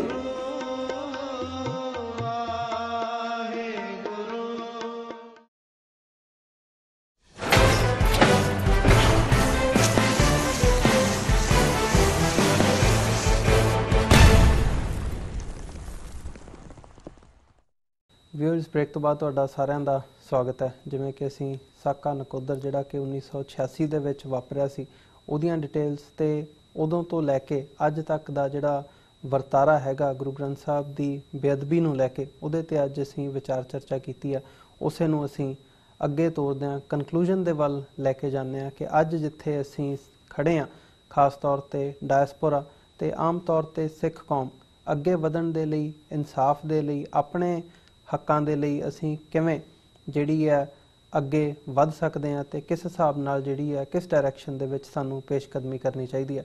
ਪਰਵਿੰਦਰ ਸਿੰਘ ਜੀ, ਮੈਂ ਤੁਹਾਡੇ ਵੱਲ ਆਉਂਗਾ ਸਾਰਿਆਂ ਤੋਂ ਪਹਿਲਾਂ ਇਸੇ ਸਵਾਲ ਦੇ ਨਾਲ, ਜਿਵੇਂ ਮੈਂ ਹੁਣ ਕਿਹਾ ਵੀ ਸਾਨੂੰ ਅੱਗੇ ਕਿਸ ਹਿਸਾਬ ਨਾਲ ਵਧਣਾ ਚਾਹੀਦਾ ਹੈ, ਕਿਵੇਂ ਅਸੀਂ ਜੋ ਪਿਛਲੇ ਸਾਰੇ ਵਰਤਾਰੇ ਨੂੰ ਅਸੀਂ ਦੇਖਿਆ, ਪਿਛਲੇ ਸੈਗਮੈਂਟ ਦੇ ਵਿੱਚ ਐਨਾਲਾਈਜ਼ ਵੀ ਕੀਤਾ ਕਿ ਕਿਵੇਂ ਜਿਹੜੀ ਹਕੂਮਤ ਹੈਗੀ ਹੈ ਉਹਦਾ ਕੀ ਰਵੱਈਆ ਸਿੱਖ ਕੌਮ ਦੇ ਪ੍ਰਤੀ। 1986 ਦੀ ਅਸੀਂ ਗੱਲ ਕੀਤੀ ਹੈ, ਜਿੱਥੋਂ ਗੱਲ ਸ਼ੁਰੂ ਕਰਕੇ ਅਸੀਂ ਅੱਜ ਬਰਗਾੜੀ ਕਾਂਡ ਤੱਕ ਜਿਹੜਾ ਵਰਤਾਰਾ ਹੈਗਾ ਉਹ ਤਕਰੀਬਨ ਸਾਡੇ ਸਾਹਮਣੇ। ਸੋ ਕੀ ਕਹਿਣਾ ਚਾਹੋਗੇ ਇਸ ਬਾਰੇ? ਸਭ ਤੋਂ ਪਹਿਲਾਂ ਜਿਸ ਤਰ੍ਹਾਂ ਭਾਈ ਬਲਜਿੰਦਰ ਸਿੰਘ ਹੁਣਾਂ ਨੇ ਅਤੇ ਭਾਈ ਡਾਕਟਰ ਹਰਿੰਦਰ ਸਿੰਘ ਸਨਫੋਰਡ ਵਾਲਾ ਨੇ ਸਾਨੂੰ ਸਮਝਾਇਆ ਕਿ ਸਾਨੂੰ ਕੌਮੀ ਘਰ ਦੀ ਜ਼ਰੂਰਤ ਹੈ। ਮੈਂ ਵੀ ਇਸ ਮੁੱਦੇ ਤੇ ਗੱਲ ਕਰਨੀ ਚਾਹੁੰਦਾ ਵੀ ਸਾਧ ਸੰਗਤ ਨੂੰ ਅਪੀਲ ਕਰਨੀ ਚਾਹੁੰਦਾ ਬਈ ਜਿਸ ਤਰ੍ਹਾਂ ਗੁਰੂ ਗੋਬਿੰਦ ਸਿੰਘ ਜੀ ਦਸਮ ਪਾਤਸ਼ਾਹ ਸਾਨੂੰ ਇਹ ਮੈਸੇਜ ਦੇ ਕੇ ਗਏ ਆ, ਸਾਚ ਕਹੂੰ ਸੁਣ ਲਿਓ ਸਭੈ, ਜਿਨ ਪ੍ਰੇਮ ਕੀਓ ਤਿਨ ਹੀ ਪ੍ਰਭ ਪਾਇਓ। ਜਿਸ ਤਰ੍ਹਾਂ ਸਾਨੂੰ ਪ੍ਰੇਮ ਦਾ ਆਦੇਸ਼ ਦੇ ਕੇ ਗਏ ਆ, ਆਪਾਂ ਨੂੰ ਸਾਰੇ ਪਰਿਵਾਰ ਨੂੰ, ਸਿੱਖ ਪਰਿਵਾਰ ਨੂੰ ਇਕੱਤਰ ਹੋ ਕੇ ਮੋਢੇ ਨਾਲ ਮੋਢਾ ਲਾ ਕੇ ਆਪਾਂ ਨੂੰ ਚੱਲਣਾ ਚਾਹੀਦਾ। ਇੱਕ ਝੰਡੇ ਥੱਲੇ ਇਕੱਤਰ ਹੋਣਾ ਚਾਹੀਦਾ। ਆਪਸੀ ਵੈਰ ਵਿਰੋਧ, ਆਪਸੀ ਧੜੇਬੰਦੀਆਂ ਅਤੇ ਆਪਸੀ ਜੋ ਆਪਣੇ ਵੈਰ ਵਿਰੋਧ ਚੱਲ ਰਹੇ ਆ, ਉਹਨਾਂ ਸਾਰਿਆਂ ਤੋਂ ਉੱਪਰ ਉੱਠ ਕੇ ਜੋ ਗੁਰੂ ਸਾਹਿਬ ਜੀ ਦਾ ਉਪਦੇਸ਼ ਹੈ ਸਿੱਖ ਬਣਨ ਦਾ, ਸਭ ਤੋਂ ਪਹਿਲਾਂ ਆਪਾਂ ਸਿੱਖ ਬਣੀਏ। ਸਿੱਖ ਬਣਨ ਦੇ ਨਾਲ ਨਾਲ ਆਪਾਂ ਨਾਮ ਸਿਮਰਨ ਕਰੀਏ। ਜੋ ਆਪਣਾ ਮਨ ਹੈ ਉਸ ਨੂੰ ਤਕੜਾ ਕਰਕੇ ਆਪਾਂ ਇੱਧਰਲੇ ਪਾਸੇ ਤੁਰੀਏ। ਜਦੋਂ ਆਪਣਾ ਮਨ ਤਕੜਾ ਹੋਏਗਾ, ਆਪਣਾ ਤਨ ਵੀ ਤਕੜਾ ਹੋਏਗਾ, ਫਿਰ ਅਸੀਂ ਜੋ ਆਪਣਾ ਕੌਮੀ ਘਰ ਆ ਉਸ ਦੀ ਆਪਾਂ ਪ੍ਰਾਪਤੀ ਕਰ ਸਕਦੇ ਹਾਂ। ਇਹ ਬਹੁਤ ਜ਼ਰੂਰੀ ਹੈ। ਦੂਸਰੀ ਤੁਸੀਂ ਜਿਸ ਤਰ੍ਹਾਂ ਗੱਲ ਕੀਤੀ ਹੈ ਆਪਣਾ ਇੰਡੀਆ ਦੇ ਕਿਸ ਤਰ੍ਹਾਂ ਸਾਡਾ ਰਵਾਇਤਾਂ ਕਰਦੇ, ਉਹ ਨਾਲ ਬਿਲਕੁਲ ਸਾਡੇ ਨਾਲ ਮਤਰੇਈ ਮਾਂ ਦੀ ਤਰ੍ਹਾਂ ਵਿਵਹਾਰ ਕਰ ਰਹੇ ਆ। ਸਾਨੂੰ ਜਿਸ ਤਰ੍ਹਾਂ ਡਾਕਟਰ ਸਾਹਿਬ ਨੇ ਦੱਸਿਆ, ਸਾਨੂੰ ਕਦੀ ਵੀ ਉੱਥੋਂ ਇਨਸਾਫ ਨਹੀਂ ਮਿਲਿਆ ਔਰ ਨਾ ਹੀ ਸਾਨੂੰ ਕਦੀ ਮਿਲੇਗਾ ਔਰ ਨਾ ਹੀ ਇਸ ਦੀ ਸਾਨੂੰ ਉਮੀਦ ਕਰਨੀ ਚਾਹੀਦੀ ਆ। ਕਿਉਂਕਿ ਜੇ ਉਹਨਾਂ ਨੇ ਸਾਨੂੰ ਇਨਸਾਫ ਦਿੱਤਾ ਵੀ ਤਾਂ ਉਹ ਸਾਨੂੰ ਪਤਾ ਆ ਬਈ ਉਹ ਸਾਡੇ ਹੱਕ ਵਿੱਚ ਨਹੀਂ ਹੋਏਗਾ। ਕਿਉਂਕਿ ਜਦੋਂ ਇੱਕ ਪਾਸੇ ਇਨਸਾਫ ਹੋਣਾ, ਉਹ ਆਪ ਹੀ ਕਾਤਲ ਆ, ਆਪ ਹੀ ਜੱਜ ਆ, ਆਪ ਹੀ ਇਨਸਾਫ ਕਰਨ ਵਾਲੇ ਆ, ਤਾਂ ਕਿਸ ਤਰ੍ਹਾਂ ਸਾਨੂੰ ਇਨਸਾਫ ਮਿਲ ਸਕਦਾ। ਸੋ ਇਸ ਦਾ ਇੱਕੋ ਇੱਕ ਹੱਲ ਆ, ਅਗਰ ਸਾਰੀ ਸਿੱਖ ਸੰਗਤ ਇੱਕ ਝੰਡੇ ਥੱਲੇ ਇਕੱਤਰ ਹੋ ਕੇ ਤੁਰਾਂਗੇ, ਮੋਢੇ ਨਾਲ ਮੋਢਾ ਲਾ ਕੇ, ਨਾਲੇ ਤਾਂ ਅਸੀਂ ਆਪਣਾ ਕੌਮੀ ਘਰ ਪ੍ਰਾਪਤ ਕਰ ਲਾਂਗੇ। ਜਿਸ ਤਰ੍ਹਾਂ ਗੁਰੂ ਗੋਬਿੰਦ ਸਿੰਘ ਜੀ ਨੇ ਸਾਨੂੰ ਸਮਝਾਇਆ, ਸਾਚ ਕਹੂੰ ਸੁਣ ਲਓ ਸਭੇ, ਉਹ ਵੀ ਸਾਡਾ ਮਕਸਦ ਪੂਰਾ ਹੋ ਜਾਏਗਾ। ਔਰ ਜਿਸ ਤਰ੍ਹਾਂ ਆਪਾਂ ਨੂੰ ਗੁਰੂ ਗ੍ਰੰਥ ਸਾਹਿਬ ਜੀ ਆਪਾਂ ਹਰ ਰੋਜ਼ ਨਿਤਨੇਮ ਦੀਆਂ ਬਾਣੀਆਂ ਵਿੱਚ ਵੀ ਪੜ੍ਹਦੇ ਹਾਂ ਬਈ ਭਈ ਪ੍ਰਾਪਤ ਮਨੁੱਖ ਦੇਹੁਰੀਆ, ਗੋਬਿੰਦ ਮਿਲਣ ਕੀ ਇਹ ਤੇਰੀ ਵਰੀਆ, ਉਹ ਵੀ ਸਾਡੀ ਬਾਰੀ ਪੂਰੀ ਹੋ ਜਾਏਗੀ। ਸਾਡੇ ਸਾਰੇ ਮਕਸਦ ਪੂਰੇ ਹੋ ਜਾਂਦੇ ਆ ਅਗਰ ਅਸੀਂ ਇੱਕ ਝੰਡੇ ਥੱਲੇ ਇਕੱਤਰ ਹੋਣੇ ਆ, ਇੱਕ ਸ਼ਬਦ ਗੁਰਮੰਤਰ ਦੀ ਆਰਾਧਨਾ ਕਰਦੇ ਆ, ਜਪਦੇ ਆ, ਤਾਂ ਸਾਡਾ ਮਨ ਤੇ ਤਨ ਤਕੜਾ ਹੋ ਕੇ ਅਸੀਂ ਇੱਧਰਲੇ ਪਾਸੇ ਡਟਦੇ ਆ। ਤੇ ਸਾਨੂੰ ਫਿਰ ਕਿਉਂਕਿ ਜੋ ਮਾਰਗ ਹੈ, ਜਿਸ ਤਰ੍ਹਾਂ ਗੁਰਮੁਖ ਨੇ ਅੱਜ ਵੀ ਗੁਰੂ ਘਰ ਵਿੱਚ ਵੀ ਸਮਝਾਇਆ ਸੀਗਾ ਬਈ ਪਹਿਲਾਂ ਮਰਨ ਕਬੂਲ, ਜੀਵਨ ਕੀ ਛੱਡ ਆਸ, ਹੋ ਸਭਨਾ ਕੀ ਰਿਨਕਾ, ਤਉ ਆ ਹਮਾਰੇ ਪਾਸ। ਇਹ ਜੋ ਮਾਰਗ ਹੈ ਸਾਡਾ ਜਨਮ ਹੀ ਖੰਡੇ ਬਾਟੇ ਦੀ ਪਹੁਲ 'ਚੋਂ ਹੋਇਆ। ਸਾਨੂੰ ਪਹਿਲਾਂ ਮਰਨ ਕਬੂਲ ਆ। ਜਿੰਨੀ ਦੇਰ ਅਸੀਂ ਮਰਦੇ ਨਹੀਂ, ਅਸੀਂ ਇਸ ਆਪਣੇ ਕੌਮੀ ਘਰ ਦੀ ਪ੍ਰਾਪਤੀ ਨਹੀਂ ਕਰ ਸਕਦੇ। ਸੋ ਇਸ ਲਈ ਮੇਰੀ ਪਰਜੋਰ ਬੇਨਤੀ ਆ ਸਮੂਹ ਸਾਧ ਸੰਗਤ ਦੇ ਚਰਨਾਂ ਵਿੱਚ ਸਾਰੇ ਆਪਸ ਵਿੱਚ ਇਕੱਠੇ ਹੋ ਕੇ ਆਪਾਂ ਸਿੱਖ ਸੰਗਤ ਪਿਆਰ ਨਾਲ ਚੱਲੀਏ ਔਰ ਦੂਜੇ ਭੈਣ ਭਰਾ ਸਾਡੇ ਜਿਹੜੇ ਨਹੀਂ ਵੀ ਚੱਲੇ ਹੋਏ ਇੱਧਰ, ਉਹ ਵੀ ਇੱਧਰ ਪਾਸੇ ਤੁਰਨ, ਤਾਂ ਕਿ ਆਪਾਂ ਇਕੱਠੇ ਹੋ ਕੇ ਸੰਘਰਸ਼ ਦੇ ਲਈ ਲੜੀਏ ਤੇ ਆਪਣਾ ਕੌਮੀ ਘਰ ਦੀ ਪ੍ਰਾਪਤੀ ਕਰੀਏ। ਜੀ ਬਿਲਕੁਲ। ਬਲਜਿੰਦਰ ਸਿੰਘ ਜੀ, ਤੁਸੀਂ ਡਾਇਸਪੋਰਾ ਦੇ ਹਵਾਲੇ ਨਾਲ ਕਨਕਲੂਡਿੰਗ ਕਮੈਂਟ ਦੇ ਵਿੱਚ ਕੀ ਕਹਿਣਾ ਚਾਹੋਗੇ? ਜਿਵੇਂ ਗੱਲ ਕੀਤੀ ਹੈ ਕੌਮੀ ਘਰ ਦੀ, ਖਾਲਿਸਤਾਨ ਦੀ, ਇਸ ਵੱਲ ਪੇਸ਼ਕਦਮੀ ਦੇ ਵਿੱਚ ਖਾਸ ਤੌਰ ਤੇ ਅਮਰੀਕਾ, ਕੈਨੇਡਾ ਦੇ ਵਿੱਚੋਂ ਤੇ ਯੂਰਪ ਦੇ ਵਿੱਚੋਂ ਵੀ ਜਿਹੜੀ ਗੱਲ ਆਵਾਜ਼ਾਂ ਉੱਠ ਰਹੀਆਂ ਨੇ, ਇਹਨਾਂ ਨੂੰ ਐਨਾਲਾਈਜ਼ ਤੁਸੀਂ ਕਿਵੇਂ ਕਰਦੇ ਹੋ? ਕਿਸ ਹਿਸਾਬ ਨਾਲ ਤੁਸੀਂ ਦੇਖਦੇ ਹੋ ਅੱਜ ਅਸੀਂ ਕਿੱਥੇ ਕੁ ਖਲੋਤੇ ਹਾਂ ਤੇ ਅੱਗੇ ਕਿਸ ਹਿਸਾਬ ਨਾਲ ਵੱਧ ਸਕਦੇ ਹਾਂ? ਦੇਖੋ ਅਮਰਵੀਰ ਸਿੰਘ, ਗੱਲ ਇਸ ਤਰ੍ਹਾਂ ਹੈਗੀ ਹੈ ਕਿ ਜਿਵੇਂ ਡਾਕਟਰ ਹਰਿੰਦਰ ਸਿੰਘ ਹੁਣੀ ਕਿਹਾ ਹੈ ਕਿ ਜਿਹੜਾ ਨਕੋਦਰ ਸਾਕਾ ਹੈ, ਤੇ ਇਹਦੇ ਵਿੱਚ ਜਦ ਤੁਸੀਂ ਪੂਰਾ ਡਿਟੇਲ 'ਚ ਦੇਖਿਆ ਕਿ ਭਾਈ ਪੁਲਿਸ ਨੇ ਸਿੰਘਾਂ ਨੂੰ ਲੱਭ ਕੇ ਮਾਰਿਆ। ਇਹ ਨਹੀਂ ਇੱਕ ਜਗ੍ਹਾ ਕਿਤੇ ਗੋਲੀ ਚਲਾਈ ਹੋਵੇ ਤੇ ਪਹਿਲਾ ਸਿੰਘ ਸ਼ਹੀਦ ਭਾਈ ਰਵਿੰਦਰ ਸਿੰਘ ਉੱਥੇ ਸ਼ਹੀਦ ਹੋ ਜਾਂਦਾ ਹੈ, ਬਾਕੀ ਜਿਹਨੂੰ ਕਿਸੇ ਨੂੰ 2 ਕਿਲੋਮੀਟਰ, ਕਿਸੇ ਨੂੰ 5 ਕਿਲੋਮੀਟਰ ਜਾ ਕੇ ਲੱਭ ਕੇ ਮਾਰਿਆ ਗਿਆ। ਤੇ ਬਾਕੀ ਜਿਹੜੀ ਸੰਗਤ ਹੈ ਉਹਨਾਂ ਤੇ ਵੀ ਲਾਠੀ ਚਾਰਜ ਕਰਕੇ ਤਸ਼ੱਦਦ ਕੀਤਾ ਹੈ। ਅੱਜ ਤੱਕ ਸਾਨੂੰ ਇਨਸਾਫ ਕਿਸੇ ਵੀ ਚੀਜ਼ ਦਾ ਨਹੀਂ ਮਿਲਿਆ। ਅਸੀਂ ਪਹਿਲੇ ਸੈਗਮੈਂਟ 'ਚ ਗੱਲ ਕੀਤੀ ਹੈ। ਉਸ ਤੋਂ ਬਾਅਦ ਜਿਹੜਾ ਇਹਦਾ ਹੱਲ ਆ, ਜਿਹੜਾ ਸੋਲੂਸ਼ਨ ਹੈ, ਉਹ ਵੀ ਆਪਣੇ ਘਰ ਤੋਂ ਬਿਨਾਂ, ਆਪਣੀ ਕੌਮ ਦੀ ਆਜ਼ਾਦੀ ਤੋਂ ਬਿਨਾਂ, ਖਾਲਿਸਤਾਨ ਤੋਂ ਬਿਨਾਂ ਕੋਈ ਨਹੀਂ। ਬਾਕੀ ਡਾਇਸਪੋਰਾ ਦੀ ਗੱਲਬਾਤ ਇਹ ਹੈ ਕਿ ਡਾਇਸਪੋਰਾ 1984 ਤੋਂ ਲੈ ਕੇ 100% ਲਾਈਨ ਵੱਧ ਚੁੱਕਾ ਹੈ ਕਿ ਸਾਡਾ ਖਾਲਿਸਤਾਨ ਤੋਂ ਬਿਨਾਂ ਗੁਜ਼ਾਰਾ ਨਹੀਂ ਹੈ। ਤੇ ਬਾਕੀ ਰਹੀ ਗੱਲਬਾਤ ਇਹ ਕਿ ਭਾਈ ਜਿਹੜੇ ਸਾਡੇ ਦੁਸ਼ਮਣ ਨੇ ਉਹ ਬੜੇ ਸ਼ਾਸਤ ਨੇ, ਬੜੇ ਸਮਾਰਟ ਨੇ। ਤੇ ਬਾਕੀ ਅਸੀਂ ਜਦੋਂ ਗੱਲ ਕਰਦੇ ਹਾਂ ਕਿ ਅਸੀਂ ਪਿਛਲੇ ਮਹੀਨੇ ਦੇ ਵਿੱਚ ਕੈਨੇਡਾ ਤੋਂ ਸ਼ੁਰੂ ਹੋ ਕੇ ਇੱਕ ਲਹਿਰ ਚੱਲੀ ਹੈ, ਕੈਨੇਡਾ, ਅਮਰੀਕਾ 'ਚ, ਫਿਰ ਯੂਰਪ ਵਿੱਚ, ਫਿਰ ਆਸਟ੍ਰੇਲੀਆ ਦੇ ਵਿੱਚ ਅਸੀਂ ਜਿਹੜੇ ਭਾਰਤੀ ਨੁਮਾਇੰਦੇ ਨੇ, ਕੌਂਸਲੇਟ ਨੇ, ਉਹਨਾਂ ਦਾ ਗੁਰਦੁਆਰਿਆਂ ਦੇ ਵਿੱਚ 100% ਬਾਈਕਾਟ ਕੀਤਾ ਹੈ। ਜੀ ਬਾਈਕਾਟ ਤੇ ਪਹਿਲਾਂ ਵੀ ਹੈਗਾ, ਲੇਕਿਨ ਇੱਕ ਅਸੀਂ ਉਹਨਾਂ ਨੂੰ ਚੈਲੰਜ ਕੀਤਾ ਹੈ ਕਿ ਵੀ ਭਾਈ ਆ ਤੁਹਾਡੇ ਨਾਲ ਸਾਡਾ ਕੋਈ ਰਿਸ਼ਤਾ ਨਹੀਂ ਹੈ, ਚਾਹੇ ਲਾਈਨ ਅਸੀਂ 84 'ਚ ਵਾਹੀ ਹੈ ਵੀ ਭਾਈ ਸਾਡਾ ਖਾਲਿਸਤਾਨ ਤੋਂ ਬਿਨਾਂ ਗੁਜ਼ਾਰਾ ਨਹੀਂ ਹੈ। ਅੱਜ ਇੱਕ ਗੁਰੂ ਘਰਾਂ ਦੇ ਵਿੱਚ ਇਹਨਾਂ ਲੋਕਾਂ ਦਾ ਬਾਈਕਾਟ ਕਰਨਾ ਇੱਕ ਬਹੁਤ ਹੀ ਸ਼ਲਾਘਾਯੋਗ ਫੈਸਲਾ, ਜਿਹੜਾ ਸਾਨੂੰ ਬਹੁਤ ਦੇਰ ਪਹਿਲਾਂ ਲੈ ਲੈਣਾ ਚਾਹੀਦਾ। ਤੇ ਇਸ ਫੈਸਲੇ ਨੇ ਇੱਕ ਇਹੋ ਜਿਹੀ ਚੀਜ਼ ਤਿਆਰ ਕਰ ਦਿੱਤੀ ਹੈ ਕਿ ਅਸੀਂ ਉਹਨਾਂ ਨੂੰ ਚੈਲੰਜ ਵੀ ਕੀਤਾ ਹੈ ਕਿ ਤੁਸੀਂ ਸਾਡੇ ਨਾਲ ਆਹ ਕੁਛ ਕੀਤਾ ਹੈ 1947 ਤੋਂ ਲੈ ਕੇ ਨਾ ਜੀ 1947 ਤੋਂ ਲੈ ਕੇ ਅੱਜ ਤੱਕ ਤੁਸੀਂ ਸਾਨੂੰ ਕਦੇ ਕੋਈ ਇਨਸਾਫ ਨਹੀਂ ਦਿੱਤਾ। ਤੇ ਜਦੋਂ ਤੁਸੀਂ ਸਾਡੇ ਮੁੰਡਿਆਂ ਨੂੰ ਮਾਰਦੇ ਹੋ, ਸਾਡਾ ਕੋਈ ਇੱਥੋਂ ਬਾਹਰਲੇ ਦੇਸ਼ ਤੋਂ ਹੁਣ ਵੀ ਪੰਜਾਬ ਜਾਂਦੇ ਨੇ ਸਾਡੇ 47 ਸਿੱਖ ਨੌਜਵਾਨ ਇਸ ਮੌਕੇ ਤੇ ਪੰਜਾਬ ਦੀਆਂ ਜੇਲ੍ਹਾਂ ਵਿੱਚ ਬੰਦ ਨੇ, ਨਿਰਦੋਸ਼, ਜੀ ਜਿਨ੍ਹਾਂ ਨੂੰ ਇਹ ਸ਼ੱਕੀ ਤੌਰ ਤੇ ਫੜਿਆ ਗਿਆ। ਜਿਵੇਂ ਜਗਤਾਰ ਸਿੰਘ ਜੱਗੀ ਜੌਲ ਦੀ ਅਸੀਂ ਗੱਲ ਕਰ ਲਈਏ, ਯੂਕੇ ਦਾ ਉਹ ਸਿਟੀਜ਼ਨ ਹੈ, ਉਹਨੂੰ ਫੜ ਕੇ ਨਜਾਇਜ਼ ਹੀ ਤਕਰੀਬਨ ਪਿਛਲੇ 3 ਮਹੀਨੇ ਤੋਂ ਕੱਲ੍ਹ ਅੱਜ 4 ਤਰੀਕ ਨੂੰ 3 ਮਹੀਨੇ ਹੋ ਗਏ, ਉਹਨੂੰ ਨਜਾਇਜ਼ ਤੌਰ ਤੇ ਹਰ ਮੌਕੇ ਤੇ ਰਿਮਾਂਡ 5 ਦਿਨ ਦਾ ਰਿਮਾਂਡ 6 ਦਿਨ ਦਾ ਰਿਮਾਂਡ ਲਏ ਜਾ ਰਹੇ ਨੇ। ਇਹਨਾਂ ਗੱਲਾਂ ਕਰਕੇ ਅੱਕ ਕੇ ਸਾਨੂੰ ਇਹ ਜਿਹੜਾ ਇੱਕ ਫੈਸਲਾ ਲੈਣਾ ਪਿਆ ਵੀ ਭਾਈ ਤੁਹਾਡਾ ਸਾਡੇ ਗੁਰੂ ਘਰਾਂ 'ਚ ਕੋਈ ਦਖਲਅੰਦਾਜ਼ੀ ਦੇਣ ਦਾ ਕੋਈ ਹੱਕ ਨਹੀਂ ਹੈ, ਕਿਉਂਕਿ ਦਖਲਅੰਦਾਜ਼ੀ 100% ਦਿੰਦੇ ਆ। ਸਾਰੀਆਂ ਗੁਰੂ ਘਰਾਂ ਦੀਆਂ ਲੜਾਈਆਂ ਦੇ ਮਗਰ ਇਹਨਾਂ ਦਾ ਹੱਕ ਹੈ। ਤੇ ਜਿੱਥੇ ਕੋਈ ਵੀ ਸਾਡਾ ਕੋਈ ਮਸਲਾ ਹੁੰਦਾ ਹੈ, ਜਿੱਥੇ ਸਿੱਖ ਕੌਮ ਦੀ ਚੜ੍ਹਦੀ ਕਲਾ ਵਾਲਾ ਕੋਈ ਕੰਮ ਹੁੰਦਾ ਹੈ, ਉੱਥੇ ਭਾਰਤੀ ਹਕੂਮਤ ਦੀਆਂ ਏਜੰਸੀਆਂ ਦੇ ਬੰਦੇ ਆ ਕੇ ਉਸ ਮਸਲੇ ਦੇ ਵਿੱਚ ਸਾਡੇ ਕੰਮ ਦੇ ਵਿੱਚ ਲੱਤ 'ਚ ਲੱਤ ਅੜਾਉਣ ਦਾ ਕੋਸ਼ਿਸ਼ ਕਰਦੇ ਨੇ। ਜਿਹਨਾਂ ਦੀ ਇੱਕ ਬਹੁਤ ਵੱਡੀ ਐਗਜ਼ਾਮਪਲ ਫ੍ਰਿਜ਼ਨੋ ਕੈਲੀਫੋਰਨੀਆ ਦੀ ਹੈ, ਜਿੱਥੇ ਸਿਟੀ ਕੌਂਸਲ ਦੇ ਵਿੱਚ ਜੈਨੋਸਾਈਡ ਦਾ ਅਸੀਂ ਮਤਾ ਪਾਸ ਕਰਾਉਣਾ ਤੇ ਉਸ ਮੌਕੇ ਤੇ ਕੌਂਸੂਲੇਟ ਨੇ ਆਊਟ ਆਫ ਦਾ ਲਾਈਨ ਜਾ ਕੇ ਸਾਡਾ ਵਿਰੋਧ ਕੀਤਾ। ਤੇ ਇੱਥੇ ਇੱਕ ਮਸਲਾ ਇਹ ਮੈਂ ਇੱਥੇ ਬਿਆਨ ਕਰ ਸਕਦਾ, ਟਾਈਮ ਦੀ ਸ਼ਾਰਟੇਜ ਆ, ਬਹੁਤ ਹੋਰ ਵੀ ਨੇ ਇਹੋ ਜਿਹੇ, ਕੈਨੇਡਾ ਦੇ ਵੀ ਨੇ, ਜਿੱਥੇ ਇਹਨਾਂ ਨੇ ਸਾਡੇ ਰਾਹ ਵਿੱਚ ਇਹ ਰੋੜਾ ਬਣੇ ਨੇ ਕਿ ਵੀ ਪਿੱਛੇ ਪੰਜਾਬ ਵਿੱਚ ਨਹੀਂ ਸਾਨੂੰ ਜੀਣ ਨਹੀਂ ਦੇਣਾ, ਹਿੰਦੁਸਤਾਨ ਵਿੱਚ ਜੀਣ ਨਹੀਂ ਦੇਣਾ, ਉੱਥੇ ਸਾਡੇ ਨਾਲ ਦੁਸ਼ਮਣਾਂ ਵਾਲਾ ਵਰਤਈਆ। ਬਾਹਰ ਆ ਕੇ ਜੇ ਅਸੀਂ ਬਾਹਰਲੀ ਕੰਟਰੀ ਵਿੱਚ ਕਾਮਯਾਬ ਹੁੰਦੇ ਹਾਂ, ਕਿਸੇ ਪੋਲੀਟਿਕਸ ਵਿੱਚ ਆਉਂਦੇ ਆ, ਜਾਂ ਸਾਡਾ ਕੋਈ ਸਿੰਘ ਜਿਵੇਂ ਭਾਈ ਜਗਮੀਤ ਸਿੰਘ ਹੈ ਕੈਨੇਡਾ 'ਚ, ਉਹਨਾਂ ਦੀ ਲੌਬੀ ਦੇ ਅਗੇਂਸਟ ਇਹਨਾਂ ਨੇ ਇੰਡੀਆ ਨੇ ਆਪਣੀ ਲੌਬੀ ਕੀਤੀ ਹੈ ਤਾਂ ਕਿ ਭਾਈ ਉਹ NDP ਦੇ ਜਿਹੜੇ ਮੁਖੀਏ ਚੁਣੇ ਨਾ ਜਾਣ। ਸਤਿਗੁਰੂ ਸੱਚੇ ਪਾਤਸ਼ਾਹ ਦੀ ਕਿਰਪਾ ਉਹ ਚੁਣੇ ਗਏ ਨੇ, ਲੇਕਿਨ ਇਹ ਨਹੀਂ ਕੋਈ ਹੱਦ ਨਹੀਂ ਛੱਡੀ। ਇਸ ਗੱਲ ਕਰਕੇ ਅਸੀਂ ਇਹਨਾਂ ਦਾ ਜਿਹੜਾ ਗੁਰੂ ਘਰਾਂ 'ਚ ਬਾਈਕਾਟ ਕੀਤਾ ਉਹ 100% ਸਹੀ ਬਾਈਕਾਟ ਆ। ਉਹ ਬਾਈਕਾਟ ਅਸੀਂ 96 ਗੁਰੂ ਘਰਾਂ ਦੀ ਗੱਲ ਕਰਦੇ ਹਾਂ ਅਮਰੀਕਾ 'ਚ, ਇਸ ਮੌਕੇ 96 ਤੋਂ ਵੀ 117 ਹੋ ਚੁੱਕੇ ਨੇ ਤੇ ਇਹ ਨੰਬਰ ਵੱਧਦੇ ਜਾ ਰਹੇ ਨੇ। ਹਰ ਇੱਕ ਬੰਦਾ ਕਹਿ ਰਿਹਾ ਵੀ ਸਾਨੂੰ ਵੀ ਐਡ ਕਰੋ ਜੀ। ਤੇ ਇਹ ਇੱਕ ਬਹੁਤ ਵਧੀਆ ਫੈਸਲਾ ਲਿਆ। ਬਾਕੀ ਬਾਹਰਲਾ ਸਿੱਖ 100% ਕਲੀਅਰ ਹੈ ਕਿ ਖਾਲਿਸਤਾਨ ਦੀ ਪ੍ਰਾਪਤੀ ਤੋਂ ਬਿਨਾਂ ਸਿੱਖ ਕੌਮ ਕੋਲ ਹੋਰ ਕੋਈ ਸੋਲੂਸ਼ਨ ਨਹੀਂ ਹੈ। ਜੀ ਡਾਕਟਰ ਹਰਿੰਦਰ ਸਿੰਘ ਜੀ, ਤੁਸੀਂ ਕਨਕਲੂਜਨ ਦੇ ਵਿੱਚ ਕੀ ਕਹਿਣਾ ਚਾਹੋਗੇ ਸ਼ਹੀਦਾਂ ਦੇ ਪਰਿਵਾਰ ਵੱਲੋਂ, ਖਾਸ ਤੌਰ ਤੇ ਇਹ ਜਿਨ੍ਹਾਂ ਦੀ ਅਸੀਂ ਅੱਜ 4 ਸ਼ਹੀਦਾਂ ਦੀ ਗੱਲ ਕੀਤੀ ਹੈ, ਇੱਕ ਸੰਗਤ ਨੂੰ ਸੰਦੇਸ਼ ਵੀ ਹੈ, ਕੌਮ ਨੂੰ ਸੰਦੇਸ਼ ਵੀ ਹੈ, ਤੇ ਕਨਕਲੂਡਿੰਗ ਕਮੈਂਟ ਤੁਹਾਡਾ ਇਹ ਸਾਰੇ ਪਾਰਟ ਬਾਰੇ ਕੀ ਹੈ? ਜੀ ਹੁਣ ਆਪਾਂ ਜਦੋਂ ਸਾਕਾ ਨਕੋਦਰ ਨੂੰ ਦੇਖਦੇ ਹਾਂ, ਇਹ ਜੋ ਵੀ ਸਾਰਾ ਕੁਝ ਹੋਇਆ ਸਿਰਫ ਗੁਰੂ ਗ੍ਰੰਥ ਸਾਹਿਬ ਜੀ ਦੀ ਆਸਥਾ ਦੇ ਵਿੱਚ ਹੋਇਆ, ਤੇ ਮੰਗ ਵੀ ਕੋਈ ਬਹੁਤ ਵੱਡੀ ਮੰਗ ਨਹੀਂ ਸੀ, ਸਿਰਫ ਇੰਨੀ ਸੀ ਕਿ ਸਾਨੂੰ ਗੁਰੂ ਗ੍ਰੰਥ ਸਾਹਿਬ ਜੀ ਦੀ ਜਿਹੜੀ ਹੈਗੀ ਆ ਉਹ ਸੰਭਾਲ ਕਰ ਲੈਣ ਦਿਓ ਜੀ। ਜੋ ਗੁਰੂ ਗ੍ਰੰਥ ਸਾਹਿਬ ਜੀ ਦੀਆਂ ਅਗਨ ਭੇਟ ਹੋਈਆਂ ਜਿਹੜੀਆਂ ਸਰੂਪ ਸੀਗੇ, ਉਹਨਾਂ ਨੂੰ ਸੰਭਾਲ ਕੇ ਗੋਇੰਦਵਾਲ ਸਾਹਿਬ ਲੈ ਜਾਣਾ ਸੀ। ਫਿਰ ਇਹ ਸਾਰੇ ਦੇ ਸਾਰੇ ਨੌਜਵਾਨ ਜਿਹੜੇ ਹੈਗੇ ਆ ਉਹ ਬਿਲਕੁਲ ਹੀ ਸ਼ਾਂਤਮਈ ਤਰੀਕੇ ਨਾਲ ਜਾ ਰਹੇ ਸੀ, ਪਰ ਉਹਨਾਂ ਨੇ ਇਹਨਾਂ ਨੌਜਵਾਨਾਂ ਨੂੰ ਕਤਲ ਕੀਤਾ। ਉਸ ਤੋਂ ਬਾਅਦ ਉਹਨਾਂ ਦੀਆਂ ਲਾਸ਼ਾਂ ਦਾ ਸੰਸਕਾਰ ਵੀ ਆਪ ਕੀਤਾ।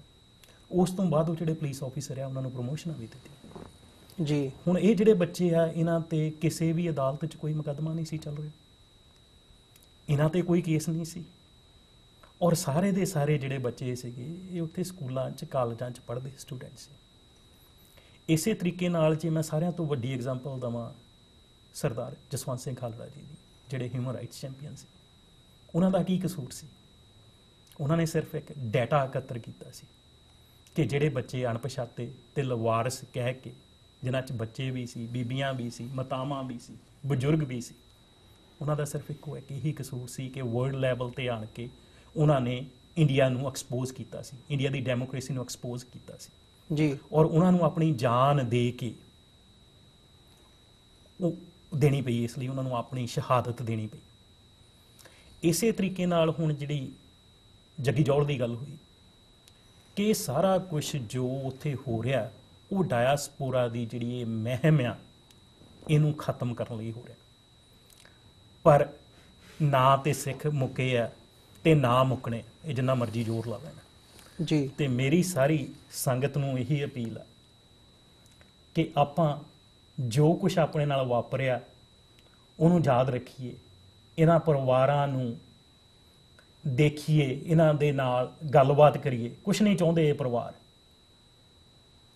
ਸਿਰਫ ਤੇ ਸਿਰਫ ਜਿਹੜਾ ਹੈਗਾ ਤੁਹਾਡਾ ਪਿਆਰ ਜਿਹੜਾ ਹੈਗਾ ਉਹ ਚਾਹੀਦਾ ਹੈਗਾ।